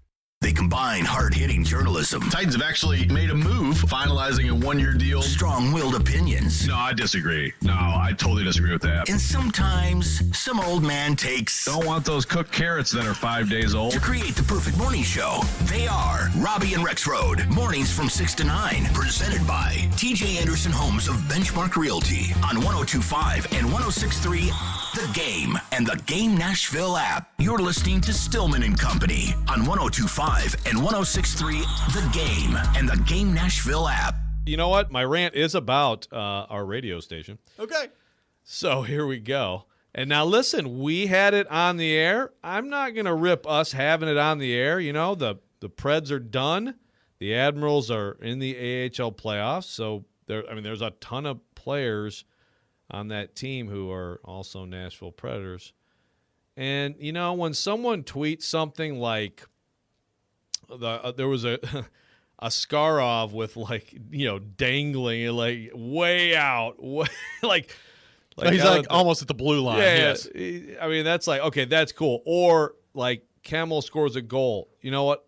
A highlight of Kemmel scoring a goal, and I think he has 4 in the postseason. Like, that's a relevant stat. Cool. I could not care less. Could not. Remember, not could. Okay. I could not care less about the results of a minor league hockey team. Yeah. I'm sorry. I can't understand why this has become such a thing. People are fired Why up, man. and why am I bothered by it? I don't know. But the hockey people I follow here in Nashville are tweeting play-by-play of this stuff like it's like, going to the box with 3:17 left in the second. This is a big power play. I tell you what. What? The Milwaukee Admirals. Why are we doing this? That was Joe earlier today on the program. And we'll get into the Young Buck thing in a second because Young Buck stood us up. But somebody tweeted me earlier today in the show. I said I agree with Joe. I'm not interested in talking about the Milwaukee Admirals. I don't care about the Milwaukee Admirals. The players that are going to be on the Predators, fine. You know, the guys that are supposed to be, like, good players. I don't care about the Scarbinis that are also on that team. But, like, the idea of the minor league hockey team winning in Nashville, Tennessee, where I do a local radio show, it's not interesting. It's not interesting to the audience. It is. When people talk about something being beneath you, they say, you know, that's kind of minor league right there. And we're talking about the minor leagues. So somebody got really mad on Twitter, and they tweeted me. And they said, so Jared Stillman decides anyone keeping up with the Milwaukee Admirals is wasting their time and has no life. Did I say they have no life? I don't know if you said that. I mean, I kind of implied it, but I'm not sure that I said it, so don't put those words in my mouth. Something about, you know, keep prospects on your own time. Do the prospects on your own time, but also, like, again, like if you're sitting here in Nashville, Tennessee, and you're cheering on the minor league hockey team, like, I mean, come on. So then he says, the ads are the farm club of the team that all but pays your salary, my dude. Insulting my employer's top client would get me fired on the spot. The Predators are not our clients. They are our partners. There is a significant difference there. We are partners with the Predators, just like we're partners with Vanderbilt. And trust me, we talk about the Predators plenty. We talk about the coach plenty. We talk about the general manager and the players, and we talk about it plenty. Says, secondly, the Predators played several of the players currently on the Admirals this season. I know. That's the problem. And will certainly continue to do so next year. Oh, so we need to, this got to be more than a one-year thing? So keeping an eye on the immediate future of the franchise is of interest to many fans around town. I agree. Like, I agree with the tweeter that the keeping eyes on the prospects, that's fine. If you care about the prospects, that's okay. But if you're sitting here like pining for talk about whether or not they're going to win Game 5 of a conference, whatever it is, I mean, no. This is a major league city. This is a pro sports city. am not going to talk minor league hockey. And then he says, third, some people just genuinely enjoy the game of hockey at all levels, be it the NHL, the AHL, college hockey. Hell, I go watch beer league if I know friends are playing. I have no idea why 1025 The Game has decided they're in the Stillman camp time and time again.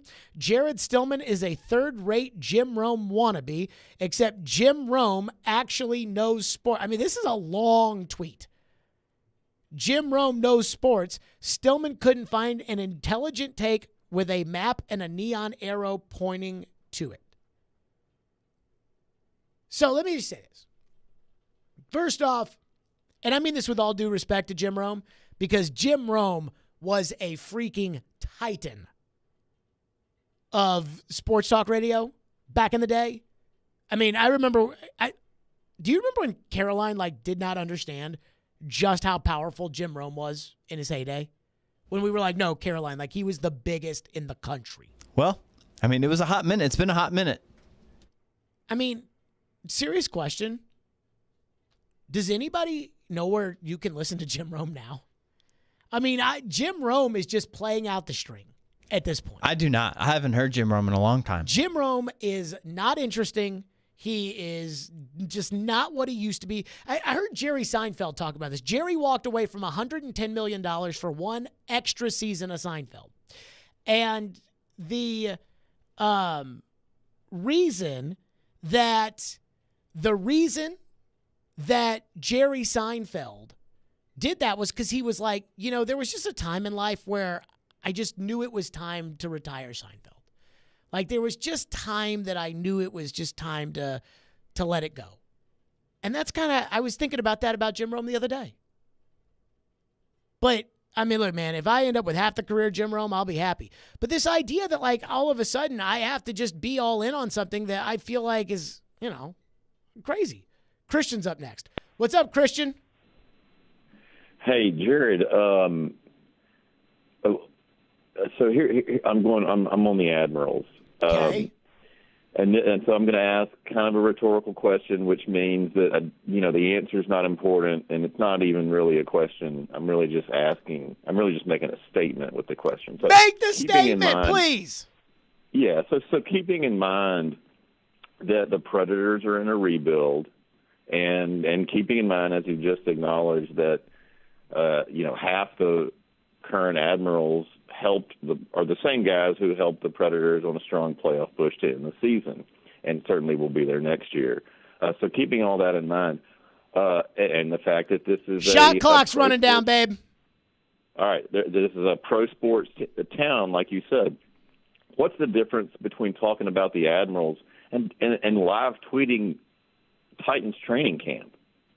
Because Titans training camp is the Titans. It's the actual Titans. Just like watching a Predators preseason game is watching the Predators. All right. Thank you, Christian. They're not comparable. They're not comparable. It is not the same. And I mean, this is what I always tell people. And I'm sure somebody's going to get upset about this, but this is a show that kind of keeps it real. One thing I miss about the Predators being good is that when the Predators are in the playoffs, and I've said this about hockey in the NHL across the country, I have no idea what the TV ratings are for these playoff games. These playoff games have been great. I have no idea what the national TV ratings are. I turn on ESPN, they're never going to talk about it. But if your team is good in your city, it is addicting. Right now, Dallas is just, oh yeah, they're all stars all the time. They can't get enough of it. And here's no different. When the Predators are good and the Predators are in the playoffs, it's no different. A playoff hockey game is almost like an NFL game, but it's even better when you're on the radio because the next day is the next game. So you react to the game that happened last night. Then the next day you get ready to talk about the next game that's going to happen. And it is addicting. That's the Predators. That's talking about the Predators. And that's the difference. And to sit here and say, like, oh, man, how's this different than live tweeting a Titans practice? Because Ryan Tannehill is out there on the field. Stephanie says, do you feel the same way about the Sounds as I do the Admirals? To be completely honest with you, yeah, I do. And I love the Sounds.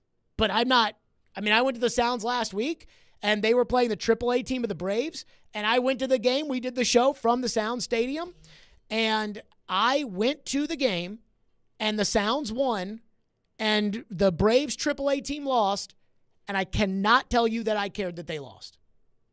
I was glad to have seen the prospects, but as far as like the winning and losing, I don't even know what the Sounds record is. I don't even know what position the Sounds are in the standings. And I love the Sounds. And that's how I feel about minor league sports.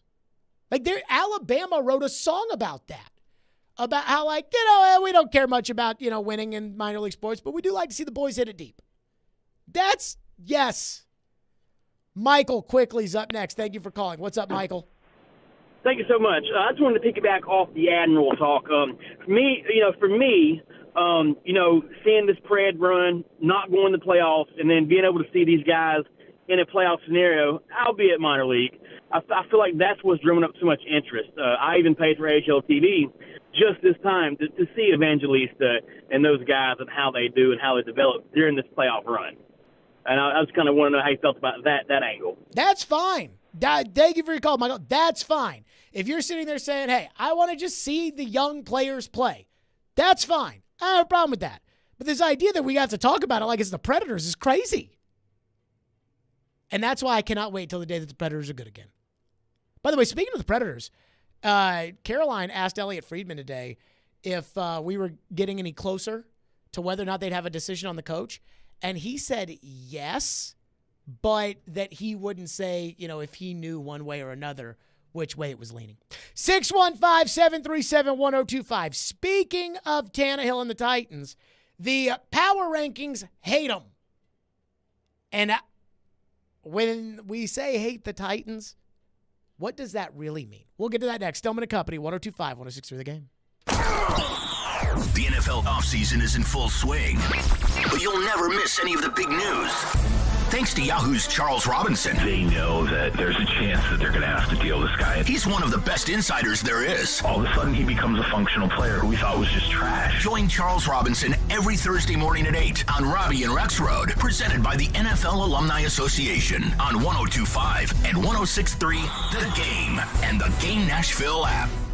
ElectronicExpress.com. We make it happen. Hey, Ray Jeter here with Harness. Are you looking to take ownership in a position that will support your growth and development? We are an excavation and site utilities contractor. Several things set us apart from our competition, but we take the most pride in the professional development of our people. We have multiple openings for operators, pipe layers, and laborers. Our pay and benefits are second to none, including our 401k program. Apply today at selectharness.com. Harness LLC. Build people, move dirt.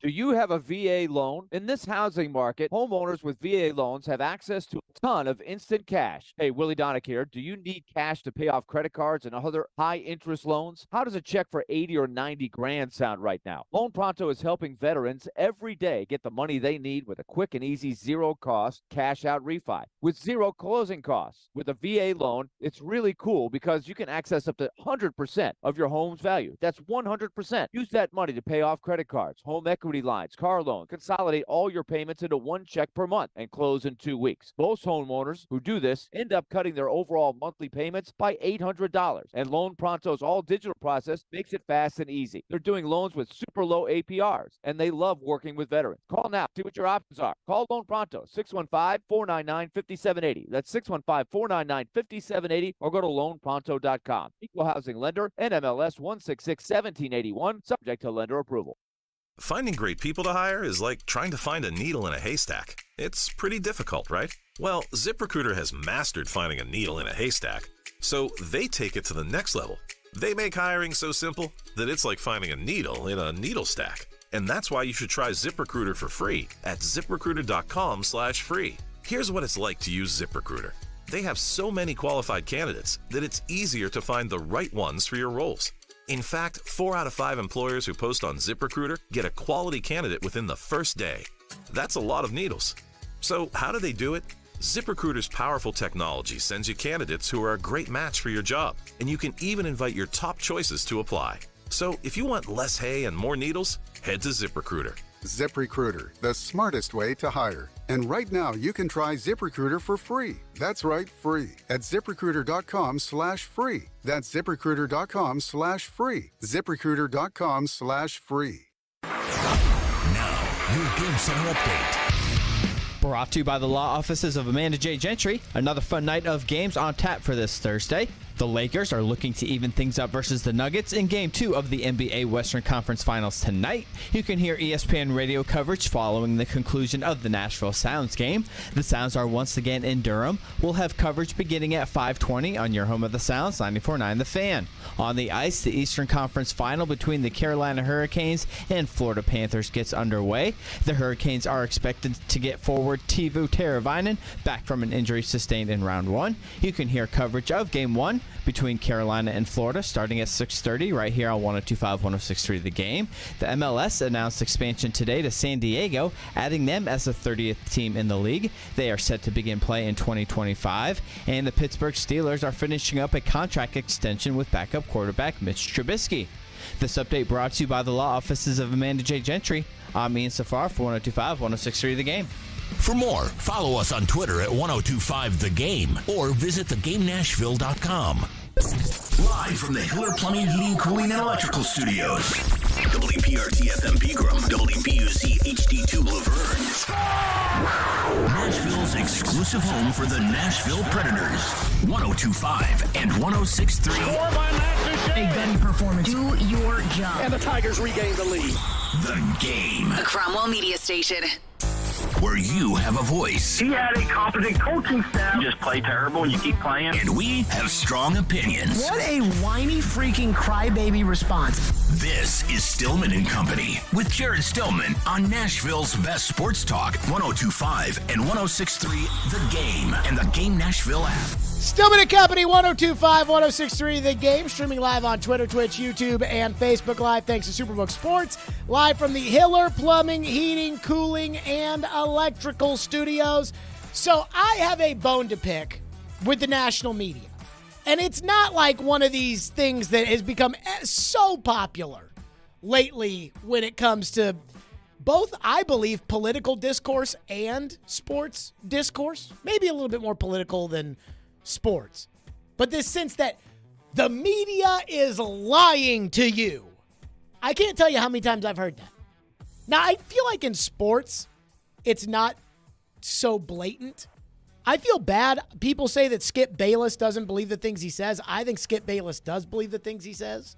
But I'm not arguing that the media is lying. I think they're telling you the truth. When ESPN puts out their power rankings and they have the Titans ranked as the 28th best team, or really fourth worst team in the NFL, well, I don't think they're lying. I just think that they think the Titans stink. And that doesn't totally match up with what I think, because I don't think the Titans stink. I think the Titans have their flaws, but I don't think the Titans stink. Jason Fitz was on our program yesterday, ESPN, and I told Fitz, I said, you speak for your people at ESPN, Fitzy. Why are the Titans ranked 28th? And before we play the guy, I just want to say, there are some bad teams in the NFL. Like teams that we know. Washington is bad. Like we can all agree on that, right? Sam Howell at quarterback. Arizona is bad. Now, there are some teams that could be good. Like Cleveland could be good. And if you want to argue Cleveland's better than the Titans, that's fine. But there's a lot of bad teams. Houston's bad. Indy's bad. I mean, there's just a lot of bad. So you're sitting there 28th in terms of ESPN's latest power rankings, which is 4-12. Which, I mean, I think Mike Vrabel could coach the worst SEC team up to be better than 4-12. But I say all of this because I asked Fitz, I said, you speak for your people. And here's what Jason Fitz said as to why the Titans are ranked so low in all of these power rankings and mock drafts. I don't know. I mean, you're right. And Harry and I joked with some of the people behind the scenes the other day. It's like, are we just going to forget that this team was the number one seed in the playoffs a couple of years ago? Like, we just, as an entity, it's been completely forgotten about. We are so wildly quarterback obsessed as a company that the lack of belief in Ryan Tannehill to be good enough, and the concept, I think what most people believe is that the team will be handed over to Will Levis and then we'll go full incomplete, like, hey, we're in rebuild mode. So, we're going to try out young talent, see what happens. I feel like that's the overall tone around the Titans for a lot of people. Okay. So it's basically they think the team stinks and that Ryan Tannehill stinks and they're not going to win anything with Tannehill, so they're going to turn it over to Levis. Which, again, when you peel back the layers of what that means, it means that they think that Ryan Tannehill stinks. That's it. Because, again, Fitz's point is, well, what happened to the team that was the number one seed? Yeah, well, we're quarterback heavy here, and they have Ryan Tannehill, and they'll probably turn it over to Will Levis, and if they turn it over to Will Levis, then they won't win. But the only reason that they would turn it over to Will Levis is if Ryan Tannehill's not getting the job done. And if Ryan Tannehill's not getting the job done, it's because they think Ryan Tannehill stinks. So I'm going to be completely honest with you. I have been very critical of Tannehill throughout the years, especially after the 21 season and the Cincinnati playoff game. But I am convinced that Ryan Tannehill might be right now, and I can't speak for all the other players and teams because I don't cover them and I don't read everything that is written about the Arizona Cardinals, but I truly believe that Ryan Tannehill might be the most disrespected player right now in the NFL. And that's going far, but that's how bad I think it is. And I don't know if some of this is the Titans' fault, if they're at least a little culpable, because they've been given every opportunity by me to stick their necks out and say, yeah, we're committed to Tannehill. And instead, every time they're asked about Tannehill, they kind of talk about it the same way that they've talked about, that everybody else talks about Tannehill, which is you ask some national media guy, what do you think about Tannehill? And it's like, Tannehill's fine. He's good. He's whatever, which isn't wrong. But the whatever is really like I would just say that I feel like they've decided that they're not one thing other than another. It's like, no, he's not very good. And I'll say this about Tannehill. He's better than half the quarterbacks in this league.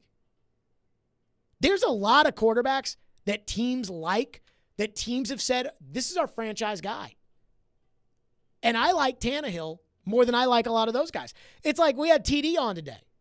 And I mean, like sometimes people think I'm a homer. Sometimes people either think I'm the biggest homer in the world or they think that I absolutely hate the Titans or the Predators or whatever. And for some reason, they don't think that there's like an in-between, which is that I love these teams, but we got to keep it real around here.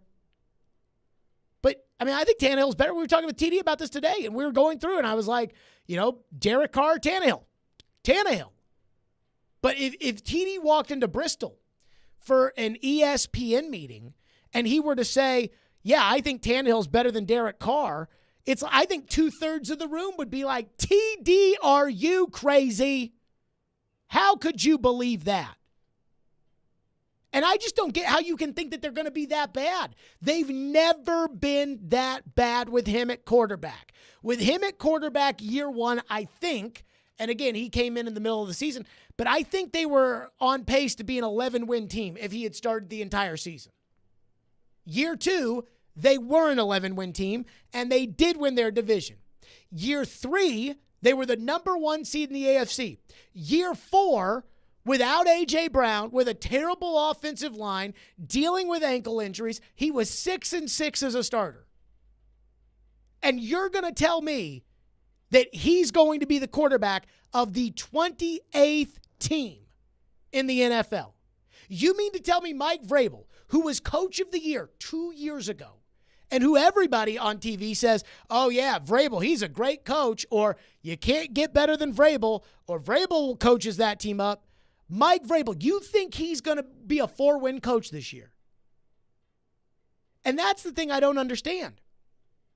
If you want to say the Titans are going to be a middle-of-the-pack team, that the Titans are looking at 9-8, or 8-9, or 10-7, or 7-10, if you want to say they're one of those teams, Floyd used to say this, other than the top teams in the NFL, and I think we know who those are, Kansas City, Cincinnati, Philadelphia, San Francisco, they're over here.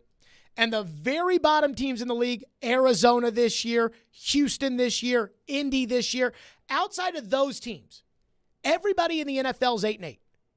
And that it is 2 or 3 plays here or 2 or 3 plays there that make the difference between, and again, this was back with a 16-game schedule, but the difference between 10-6 or 6-10.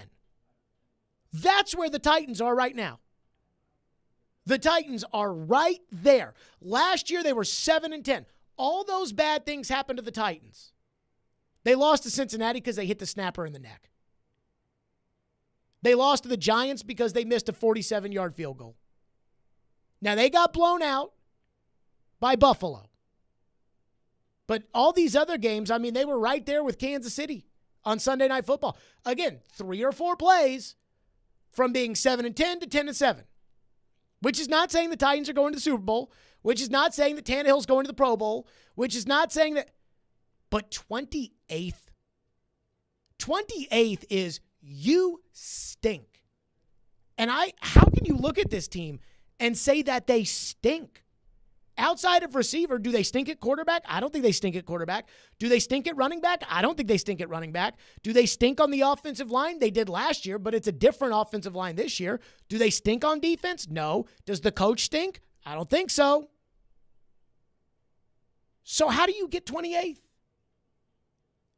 And the way you get 28th is that they think Tannehill stinks. I don't. They do. Ryan Tannehill, the 2023 Ryan Tannehill, is the Rodney Dangerfield of NFL quarterbacks. He just gets no respect. 615-737-1025 is our phone number. 615-737-1025. We'll hit your phones on this at 615-737-1025. Plus, how many of these quarterbacks are better than Tannehill? We'll discuss next. Stillman & Company, 1025, 1063 The Game. Tonight, the Eastern Conference Final gets started in the Stanley Cup playoffs as the Carolina Hurricanes host the upstart Florida Panthers. Carolina, Florida, just as we all expected. Our coverage begins at 6:30. Your home for the Stanley Cup playoffs is 102.5 and 106.3 The Game and the Game Nashville app.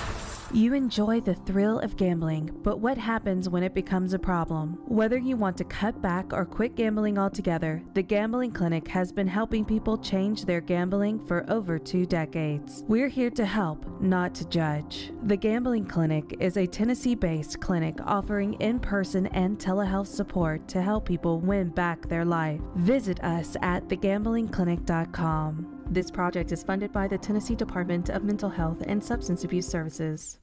Music City will be rocking June 23rd through the 25th with a different sound. The sound of NASCAR. Start your engine! The Ally 400 is back at Nashville Superspeedway, and this year, it's a night race. NASCAR in Nashville. It's guitars and fast cars under the lights. Visit NashvilleSuperspeedway.com to get your tickets for the triple header weekend, including the Ally 400, Tennessee Lottery 250, and the Rackley Roofing 200 today. Cards issued by Sutton Bank and Celtic Bank, members FDIC. Terms and conditions apply. Are you the decision maker in your company? Consider this. For the first time in decades, there's a better option for a corporate card and spend management platform. Meet Ramp, the only corporate card and spend management system designed to help you spend less money so you can make more. Most corporate credit cards offer points as incentives, but those points amount to less than their worth in real cash value. Ramp's business cards offer you cash back, real money in your pocket. Plus, you control who spends what with each vendor. And Ramp's software collects and verifies receipts automatically, which means you'll stop wasteful spending and close your books in hours instead of days. Businesses that use Ramp add up to 3.5% to their bottom line the first year. If you're a decision maker, adding Ramp could be one of the best decisions you've ever made. And now get $250 when you join Ramp. Just go to ramp.com/sports. Ramp.com/sports. RAMP.com/sports. Buffalo Bill's Center of the West in Cody, Wyoming welcomes you as you enter Yellowstone Park's East entrance. 5 museums in one, including a wonderful Plains Indian Museum. Welcome to the West. Buffalo Bill's Center of the West, Cody, Wyoming. Whether you own a local business or a global one, you know that these days, generating growth is a challenge. By teaming with Bank of America, you'll not just stay ahead of the curve, you'll move it. With access to experts, award-winning insights, and business solutions so powerful, you'll make every move matter, locally and globally. Visit bankofamerica.com/banking for business to learn more. What would you like the power to do? Copyright 2023 Bank of America, N.A. Want to see our smiling faces? You can watch us on Twitch, Twitter, YouTube, and Facebook Live. We are good to go. Presented by Superbook Sports, voted #1 sportsbook in Vegas. Strong opinions and a strong personality on your drive home. This is Stillman and Company on 102.5 and 106.3 The Game and the Game Nashville app. Trevor's on his way now. And to think he had to overcome that first year, college coach in there, it was just a mess for everybody. It's amazing how fast just the tutoring of Doug Peterson, former NFL quarterback, Super Bowl winning coach, all that stuff, how quickly he got right back on track and looked like the guy coming out of college. I gave him a 12, Jim, and that's where Lamar is right now and Watson. And he's on his way. Look, he's shown every reason to think he's going to be a 14, but he's not there yet. You mentioned the intercept. I love the completion percentage and the QBR. I love all that stuff. I think he might play to a 14 in many games this year, but based on what I've seen so far and where he is, I don't want to rush this like all of a sudden he's got to be, the next Mahomes. He's close and he's closing in, and we'll see how he does this year. But 12 is what I gave him. 13 is what I gave Aaron Rodgers, and he's not there yet. He is not closing in on Patrick Mahomes. Let's be real here for a second. They were 9-8 last year with a 4th place schedule in the worst division in the NFL. They barely beat Josh Dobbs and a backup Titans team the last game of the year to make the playoffs. Trevor Lawrence, I love you, Pat Kerwin, but Trevor Lawrence is not approaching Mahomes. That's crazy talk. Now, this is one exercise I want to do because I've already gone over. I don't think the gap is that big between Ryan Tannehill and Trevor Lawrence. Just look at the stats. Look at their careers. Look at the last 2 years. Look at last year. I mean, there's not that big of a difference. It's 1 or 2 clicks here and there. How many quarterbacks in the NFL? How many starting quarterbacks? Again, ESPN's got you ranked 28th. How many starting quarterbacks are better than Ryan Tannehill? So I just say we just do this. Kyler Murray. Who's better, Tannehill or Murray? Murray. You think Murray's better? Yeah, I do. Really? Yeah, I think so. He's faster. He's got a stronger arm. Oh, I think Murray sucks. I hate Murray. I think he's a loser. I think he's like one of these NBA players that signs a max contract, but he's no good. Stinks. So, this is where we don't have Carolina anymore, so we don't have a majority rules. But I'm going to go with Tannehill over Kyler. Okay, San Francisco, Brock Purdy. Purdy or Tannehill? Tannehill. See, I would go with Purdy, but that's fine. It's too unproven to me yet. I can't put him up there yet. Okay, Matthew Stafford or what's left of him or Tannehill?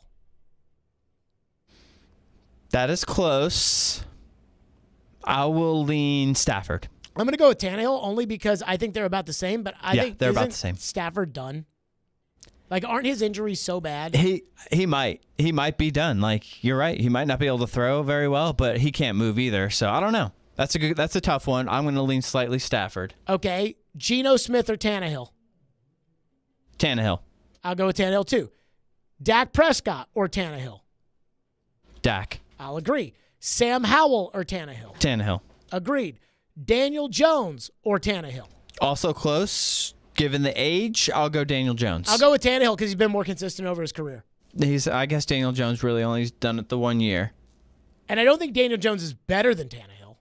They're pretty close. Like right now, They on the very field. similar. Probably a little faster than Tannehill given the age. Who do you trust more? That's a good question. Probably pretty equally on the trust. So I'll give Tannehill the slight bump on the trust traits. I'll go to Daniel Jones. Okay. Tannehill or Jalen Hurts? Hurts. Okay. Tannehill or Jared Goff? Boy, remember last year when I said that Tannehill and Jared Goff were neck and neck and everybody got all mad? I think that's pretty close. I think that's Caroline pretty close. got mad. Robbie got mad. Robbie got mad over that. I'll lean slightly Tannehill. I would go with Goff, but I think they're basically the same. Cousins or Tannehill? Also very similar. I'll lean slightly Tannehill. I'll go Tannehill too. Tannehill or Jordan Love? Tannehill. Tannehill or Justin Fields? The traits of Fields intrigue me. I don't even think this is close. I'm going to go Fields. What? Yep. Wow. Hey, if he wasn't all that, they wouldn't have traded the number 1 pick. I mean, I think I'm going to lean Fields. look, man, I'm not going to claim to have watched a bunch of Justin Fields football. I mean, he is electric. But he doesn't do anything outside of like the special stuff. You know what I mean? Like he's to your point, electric. But then when it comes to, his completion percentage is less than Tannehill's. His yards per attempt is less than Tannehill's. His quarterback rating, let's see, was probably about similar last year to Tannehill's. I'm not a Fields guy here. I get it. He's turns the ball over more than Tannehill. Yeah. I'm going to lean slightly Fields. Oof. I can't believe you said that. That's crazy to me. Tannehill for sure over Fields. Tannehill or Desmond Ridder? Tannehill. I'll agree there. Tannehill or Derek Carr? Tannehill. I'll go with Tannehill over Derek Carr too. Tannehill or Baker Mayfield? I'm going to have to go with Tannehill. I'm going to go Tannehill. Tannehill or Bryce Young? Tannehill. Mahomes or Tannehill? Mahomes. Herbert over Tannehill. Garoppolo or Tannehill? Tannehill. Russell Wilson or Tannehill? Tannehill. Kenny Pickett or Tannehill? Tannehill. Here's an interesting one. Deshaun Watson or Ryan Tannehill? Watson. Why? I know last year was not good, but the years before that were pretty good. So he might have lost it, kind of like Stafford. Maybe he won't be able to regain it. Different reasons, I suppose, not an age-related injury thing. So I'm going to lean slightly Watson. I'll go with Tannehill only because they were neck and neck for that last Pro Bowl spot the last year that Watson played before he decided to quit on his team and missed the whole season or 2 seasons or however long it was he missed. And then last year he was straight trash. Burrow is obviously better. Lamar is better. Allen is better. I mean, Tua in Miami, I think that if Tannehill had Tua's players, that Tannehill would be pretty good, but people seem to think Tua's good. I don't know. I don't watch enough of it. Aaron Rodgers is better than Tannehill. Matt Jones is sneaky. He regressed last year. I'll go with Tannehill over Jones. Trevor Lawrence, I'll say Trevor Lawrence over Tannehill, but it's close. And then Tannehill's better than C.J. Stroud or Anthony Richardson. That's a lot of Tannehills on there.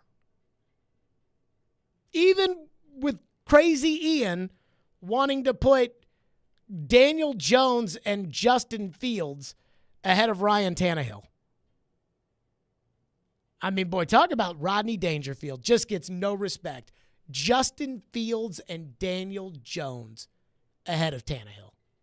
All about them traits, baby. Justin Fields. And Kyler Murray. All about them traits. Ugh. Kyler Murray. Oh. I mean, that, to me, we just went through it. Tannehill's probably the 12th or 13th best quarterback in the NFL. That's not 28th. That's not, that's not where all these people have the Titans. What was it? Vegas says they're underdogs in 11 of their 17 games. I don't see how. Not with Tannehill, Henry, and Vrabel as the coach, unless all those guys stink, and I don't think that they stink. And you can say the guys around them might stink. That's fine. The guys around them stunk last year, and they won 7 games. So I am starting to lead the pack in terms of the Ryan Tannehill gets no respect. Terry texts into the text line, our phone line driven by WilsonCountyHyundai.com, and says, Fields for me. What's the matter with you people? You and Terry. And Fields might be better 3 years from now. Oh, Terry likes Fields? Yes. I mean, then the previous tweet from Terry was Friday at 4:43, and Terry said, leave my Bears alone. Oh, he's a Bears fan. So I'm not sure that's I don't like to be on that train. So yeah, it's not good. 615-737-1025. We're to your phones on this next. Stillman & Company, 102.5, 106.3 The Game. All the big plays. Ball right to score. Yoshi sets up Matt Duchene. All the big stories. For the Predators, are you holding on to what you got, or are you selling some guys off? All in one place. We are Nashville's best sports talk. 102.5 and 106.3. Green flag is in the air. It may not happen that way every game. His shot stopped. Gotta play better, gotta coach better. TD Tigers. The Game and the Game Nashville app. Whatever your destination in life, you can get there easier with a checking account from F&M Bank. At F&M, our checking accounts give you the tools you need to manage your money well, like our smart free checking account that's actually free. Because sometimes the basics are more than enough, making lives better by making banking easier. Come see us at one of our branches or online at myfmbank.com. F&M Bank, banking made easy on purpose. Member FDIC. Golfers, swing into Edwin Watts Golf Shops. We've been serving golfers since 1968. Let us help you find the hottest gear from bags, balls, shoes, and apparel. All in stock at the best prices. Come in and test drive the latest arrivals from Titleist, TaylorMade, Callaway, Ping, and more. While you're there, get custom fit by one of our golf experts. Edwin Watts Golf Shops, home of the 90-day satisfaction guarantee. Shop us in store or online at EdwinWattsGolfShops.com. Did you know that more than 4,000 children in Nashville are experiencing homelessness right now? And across Middle Tennessee, that number grows to more than 9,000. Hi, I'm Buddy Teaster, the CEO at Souls for Souls, a global non-for-profit based right here in Nashville. And we're on a mission to provide these kids with a brand new pair of athletic shoes through our For Every Kid program. Because we know that something as simple as a pair of shoes can change a child's future. Students who receive these shoes tell us things like, I can't believe these shoes are mine. I finally have something new of my own and I don't feel left out. And my feet finally feel like they can breathe. We're joining forces with our friends here at 102.5 The Game for the second annual Music City Celebrity Golf Tournament to help provide new shoes to kids across Nashville. It's all happening June 7th at the Hermitage Golf Course. Come join us for an afternoon of fellowship and fun, all in support of a great cause. Go to thegamenashville.com/golf for more information and to register. Get ready for the power of Godsmack on their new world tour. With special guest, I Prevail. May 23rd, First Bank Amphitheater. Featuring songs from their new album, Lighting Up the Sky. On sale now. Buy tickets at LiveNation.com. Part of the Farm Bureau Insurance Concert Series. Buy tickets at LiveNation.com. You could throw your flip-flop at a bug. Ew, a bug, get it. But the chances of actually hitting it over there are statistically, it's still alive. Unlikely. Good thing nature's got your back. Stem bug killers combine powerful active ingredients found in plants, like lemongrass and geraniol, and scientifically engineer them into effective bug-fighting formulas, safe for use as directed around people, pets, and throughout the home. Stem. Rooted in nature, optimized by science. Nashville Sounds Baseball lives on 94.9 The Fan. Catch every pitch. Swing and a miss, strike three. Every hit. That's a base hit. Every run. Looking up, it's gone. On your home for Sounds Baseball. 94.9 The Fan and The Fan app. Hey, this is Pekka Rinne. You're listening to Nashville's best sports talk, ESPN 102.5 The Game. I think next year we wouldn't be surprised if Tannehill's gone. I would not move Tannehill this year. Play out the last year of the contract. Don't put the pressure on Levis. In a lot of ways, you know, We mentioned Case Keenum and Minshew might play a little bit early if the guys aren't ready to start it right away, but we are going to treat them like the starters. And in this case, I'm not treating them like the starter. There you go. That's a good take from Pat Kerwin. Not the one we played earlier where he said that Trevor Lawrence was approaching Mahomes. That Trevor Lawrence Mahomes stuff just drives me freaking batty. I did promise phones, though. 615-737-1025 is our phone number. Alden is up next here on the program. What's up, Alden? Hey, Jared. Was just giving you a call. I'm with you as far as Tannehill. I mean, he's definitely not the 28th quarterback in the league at all. But as far as the Justin Fields deal versus Tannehill, you got to put Justin Fields above him. I mean, Justin Fields just broke the first rushing record for a single game. Is he a running back or is he a quarterback? 20 years. Yeah, exactly. But he has more to offer than Tannehill. He's younger than Tannehill. He doesn't have anything around him like Tannehill is going to have this season. Like right now, to win a game. To win a game, right now.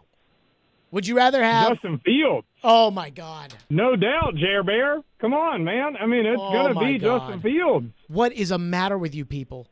What do you think Ryan Tannehill is going to do to win a game? I mean, yes, he's a decent quarterback, but he's not going to go and win a game. Neither is Fields. That's why his team was 3-12. Yes, he can. He can put the whole team on his back as he's done. So why did he not put them on his back just more? By his feet alone, not even passing. Tannehill was 6-6 last season. Yeah, then look at it. Look at what he had around him. Nothing. It was worse than that what was Tannehill the had around problem. him. No, it wasn't. It was not. Now, if you want to argue the Henry thing, fine. But as far as like, oh, no, Fields had nothing around him, really? Because Cole Kmet's a pretty good tight end, and Darnell Mooney is a decent receiver. And do I think that they stink? Sure. But they could not stink worse than the players around Tannehill last year. It was impossible to stink worse than the players around Tannehill. And not only that, I mean, here's what drives me freaking crazy is this idea of like Fields wins games with his feet. Fields won 3 games last year. Fields was 3-12 as a starter last season. Ryan Tannehill was 6-6 as a starter, which means that Ryan Tannehill had double the wins of Justin Fields and Justin Fields had double the losses of Ryan Tannehill. And you're here to tell me that Fields is so much better. Now, look, Fields is younger. Fields has a lot of talent. I am not taking that away from him. But right now, to win you a game, if you think Justin Fields gives you a better chance than Ryan Tannehill, you are crazy. And just because right now, if it was, okay, who would you rather have, Fields or Tannehill? And I mean, like, to build a franchise around, you would pick Fields. That's because of their age. We don't even know if Fields is going to make it. Tannehill is on his 3rd contract or 4th contract. We don't know if Fields is going to make it. Fields puts the team on his back. Mariota in his 2nd year was 7-9. Fields was 3-12. Sean's up next. Thank you for calling. What's up, Sean? Hey, the fact that you have Trevor Lawrence below is ridiculous. He was a borderline top 3 quarterback. Based on what? There's probably 5 or 10 guys that I would take over Tannehill just based on talent. Okay, let's go back to Lawrence. Hush, Sean, let me ask you a question. Based on what would you say makes Trevor Lawrence a top 3 quarterback in the NFL? There were people talking about him being possibly the best quarterback the second half of the season last year. Like, his improvement in the second half, he was way better. And I bet you even you have him as a top 3 quarterback this year. Oh, no. Top 3 quarterback? So you're going to tell me that he's – so I've got Mahomes, Burrow, and you don't think there's a single quarterback better than Trevor Lawrence after that? Even you by the end of this year, and I'm not a Jag. I don't think anyone's a Jags fan, but I would say by the end of this year, you have them top 3 in the league. Sean, you do realize that last year Ryan Tannehill's quarterback rating was 94.6. So if you round that up, that's 95. Trevor Lawrence's quarterback rating was 95.2, which is also 95. You do realize, like, we're talking, micro millimeters between the two guys at the quarterback rating spot, and you're trying to tell me that Trevor Lawrence is a top 3 quarterback in the NFL. So, first of all, I said if you looked at his second half last year, not the whole season, but second, you're talking about win-loss records. You could have the best quarterback. I was just talking about the quarterback you rating. A bad roster, and they could suck. Well, I was just talking about the quarterback rating. Yeah, but you said put Tannehill on Miami. You put any quarterback behind a good offensive line with receivers, and, Trent Dilfer would look decent. I mean, that's not totally true. Plus, Trent Dilfer wasn't a bad quarterback. I mean, Trent Dilfer wasn't a great quarterback. I mean, he wasn't a bad quarterback. I mean, if you put Malik Willis behind if you put Malik Willis on the Dolphins, they would be terrible. Fine, let's do what he said. Let's take the last half of the season. So they always say that London trip where they lost to the Broncos was where Trevor Lawrence kind of found himself. Let's just do this, just for giggles, okay? So they played Denver in London. Then they played the Raiders in Week 9. Raiders, Kansas City, Baltimore. They did beat Baltimore. Good for them. Detroit, they lost 40-14 to Detroit. They beat you the week that you fired John Robinson. They beat the Cowboys. Now, that was a good win for them. They beat the Jets when Zach Wilson couldn't throw, and they scored 3 points. They beat the Texans, and then they beat you the last week of the year. Trevor Lawrence's quarterback rating was 104.6. Not bad. These stats are not bad. 69 completion percentage, 15 touchdowns, 2 interceptions. It's not bad at the end of last year. I also think a lot of it had to do with the fact that, they played the Texans. They played you twice. They played, I'm just not sold. Top 3 quarterback in the NFL. Top 3 quarterback. What are we doing here? Trevor Lawrence. I think Trevor Lawrence is a middle-of-the-pack quarterback with the ability to get one step short of the big boy table. Now, remember when we first started this show, when we started the Jared and the GM program, when we talked about the big boy table. And at the time, this was like 2016, it was Brady, Breeze, Rodgers, Roethlisberger, and Luck. Those were the guys that we thought, okay, they sit at the big boy table as far as the quarterback position was concerned. And then there would be some other guys that, he's got to do a little bit more. He's got to do a little bit of that. Right now, big boy table in the NFL for me, Mahomes, Burrow, Allen, Rodgers. That's it. Herbert is outside looking in. And I freaking love Herbert, but he's got to win some more games. I know his coach is a doofus, but John Elway had a doofus coach for a while and still won a bunch of games. So I think Herbert is on the outside, but there's an argument. I think Lamar Jackson is on the outside, but there's an argument. I don't think Trevor Lawrence has an argument. People, in my opinion, are trying to argue that Trevor Lawrence will be in that discussion, and that's fine. I'm not telling you what Trevor Lawrence is going to be this year. I'm telling you what Trevor Lawrence is right now today. Plus, I didn't even pick Tannehill over Trevor Lawrence. That was Ian. I did not even do that for the caller to get all mad about that. Maddie. Good for Maddie. She says Fields will not be a starter in 2 years. I don't know. I'm just telling you on Fields, I don't watch enough of their games to have an opinion, and I think he's really raw, and so it's a fork in the road. It could go one way or another. But Jameis Winston is not a starter anymore, and he was better through 2 years than Fields. Mariota's not a starter anymore, and he was better through 2 years. Carson Wentz is not a starter anymore, and he was better through 2 years. You people with Fields, I don't... it's just crazy.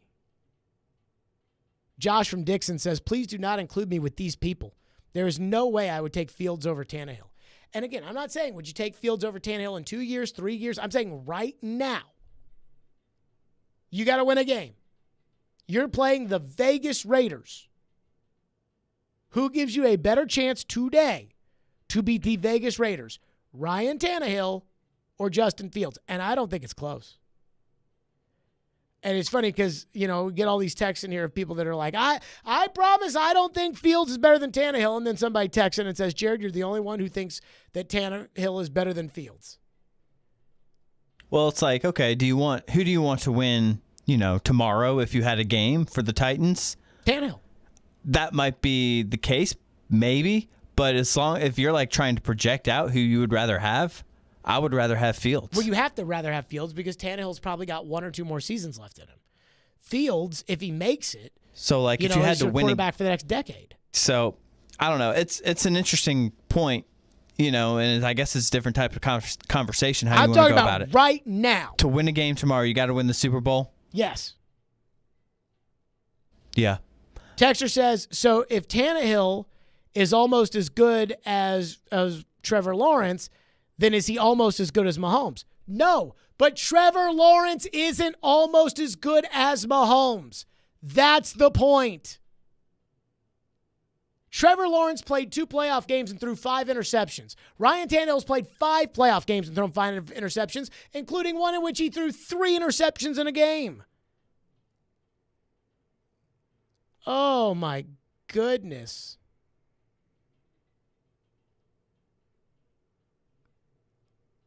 Pete says, people jumped all over Kirby Smart when he started Fromm over Fields, but time will prove that he knew what was best. I mean, look, Lloyd Carr started Steve Dreisbach over Tom Brady. Lloyd Carr won a lot. So, you want to knock it, whoever it was. Texture says Tannehill stinks. He was only good in Arthur Smith's system. He stinks, and that's why Miami gave him up. They knew that he stunk. That's after Miami gave him a contract extension that paid him a boatload of money and then finally gave up on him, and then Tannehill made the Pro Bowl. And I'm not going to disagree that the Tannehill hasn't been the same without Arthur Smith, but I don't think Tannehill stinks and is only a one-system quarterback. I mean, again, we went through the first 2 years of Tannehill and Trevor Lawrence's career, and they're very, very similar. And I'm not the biggest Tannehill guy in the world. I don't think the Titans can win a Super Bowl with Tannehill at quarterback. And I've said that I don't think you can win the Super Bowl with Tannehill at quarterback, but I just think he's the Rodney Dangerfield. The fact that in his own town, most of you people would rather have Justin Fields to win a game right now than Ryan Tannehill is so depressing to me. 615-737-1025 will hit more phones. Plus, basketball is fun again. We'll get to that next. Stillman and Company, 1025-1063 The Game. He knows the ins and outs of the Titans and isn't afraid to give his opinion. Traylon Burks needs a massive offseason. He's Jonathan Hutton of Outkick. I don't see how they make a move without going to Ryan Tannehill. Catch him every Monday at 10:30 on Chase and Michelle, and every Wednesday at noon on Caroline, Willie, and D-Mace. Hutton is on 102.5 and 106.3 The Game and the Game Nashville app. How can a half-carat diamond magically grow into a 2-carat diamond? With Genesis Diamond's 110% diamond upgrade guarantee. Our trade-up policy is the best in the United States. That's Stasia at Genesis, explaining how if you buy a diamond today and want to trade it in for a bigger one next year, Genesis always gives you back your original purchase price plus an extra 10%. We will gladly give you every single penny you paid for the diamond plus an extra 10%, which is amazing. No one does that. As a real-life example, take Stasia's customer Paul. When he first started, he got a half carat, and then as he became more successful, we rewarded him. He came in and he got a 3/4 carat, and then he's traded for a carat. I'm sure I'll see him this year for a carat and a half. As they grow and change and become more successful, their engagement ring can grow with them also. And there's no catch, no minimum trade-up requirement, and it works on diamond studs and diamond pendants as well. You get every single investment dollar you put into the diamond, you will get an extra 10% towards the new diamond. Genesis Diamonds and luxury pre-owned Rolexes. You can trade as many times as you wish. Continuously voted best jewelry store and best place to buy an engagement ring. Green Hills and Cool Springs. Keep listening to 102.5 The Game for your chance to win a pair of tickets to see Dave Matthews Band at Bridgestone Arena, Friday, May 26th, courtesy of Green Trees Company Dispensary. Listen for your cue to text to win DMB tickets from The Game and our friends at Green Trees Company Dispensary. Nashville's best deal of the week is Bavarian Beer House at Opry Mills. Bavarian Beer House, Nashville's only authentic German beer hall, is full of fun, food, music, and most importantly, beer. Enjoy traditional German bratwurst, schnitzel, giant pretzels, and more in an Oktoberfest-inspired space. Visit BeerHouseNashville.com for their live music schedule. Get a $50 gift card for half off right now at TheGameNashville.com/deals while supplies last. Cromwell Media, the proud owner of this radio station, is recognizing 3 of our talented teammates in May. At 102.9 The Buzz, part-time host Roman Haviland notches 11 years, and Chris Atticus, the Buzz brand manager and midday host, celebrates 3 years. Nick Frazier, part-time producer on 102.5, 106.3 The Game, passes his first year with us. We thank each of them for helping us make a difference every day. And by the way, we're always looking for new talent. Ping us at together@cromwellmedia.com and let's talk.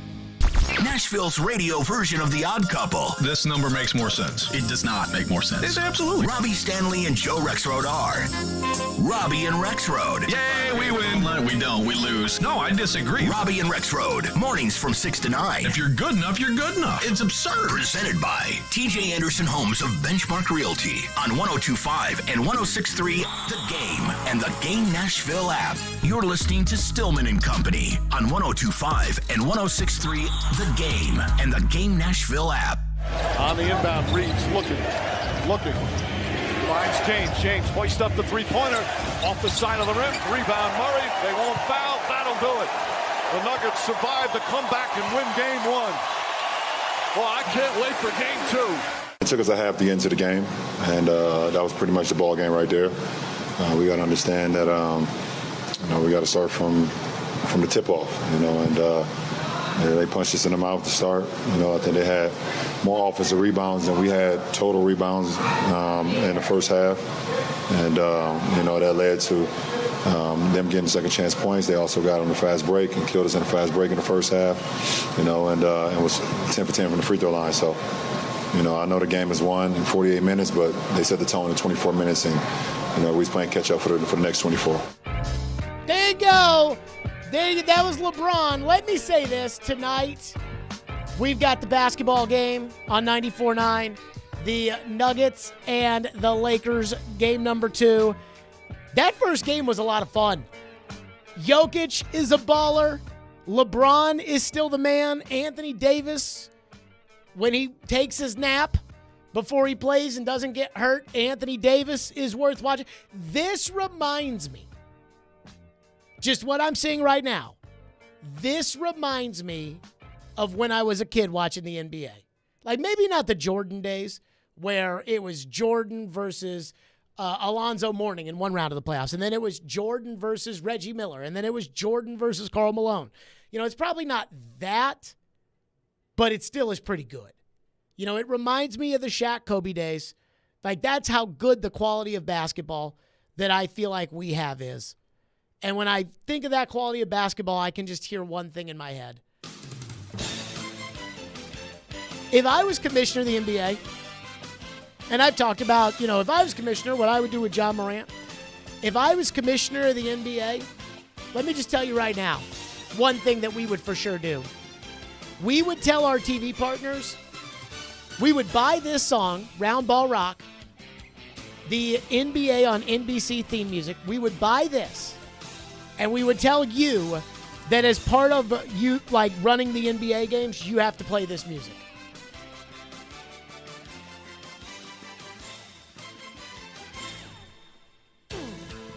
Tonight, it's game 2 of the Western Conference Final between the Los Angeles Lakers and the Denver Nuggets. TNT, you want the rights? You have to play this. You want the rights, ESPN? You got to play this music when we start doing basketball, especially now that it's good again. Oh, it's so nice to have that. 615-737-1025. And I believe we have the NHL. Is it Western Conference Finals? Eastern. Eastern tonight. So we have Florida versus Carolina. Mm-hmm. That series has not started yet. I am going to pick the Florida Panthers in 6 games and feel good about that. Let's go to your phones. 615-737-1025. Wes is up next on Justin Fields. Go ahead, Wes. Hey, I was just wondering, you keep bringing up the whole 2 years for Justin Fields and how Tannehill's a seasoned veteran. How about we compare apples to apples and put Tannehill at year 2 and find out what his stats were, compare that to Justin Fields? Okay.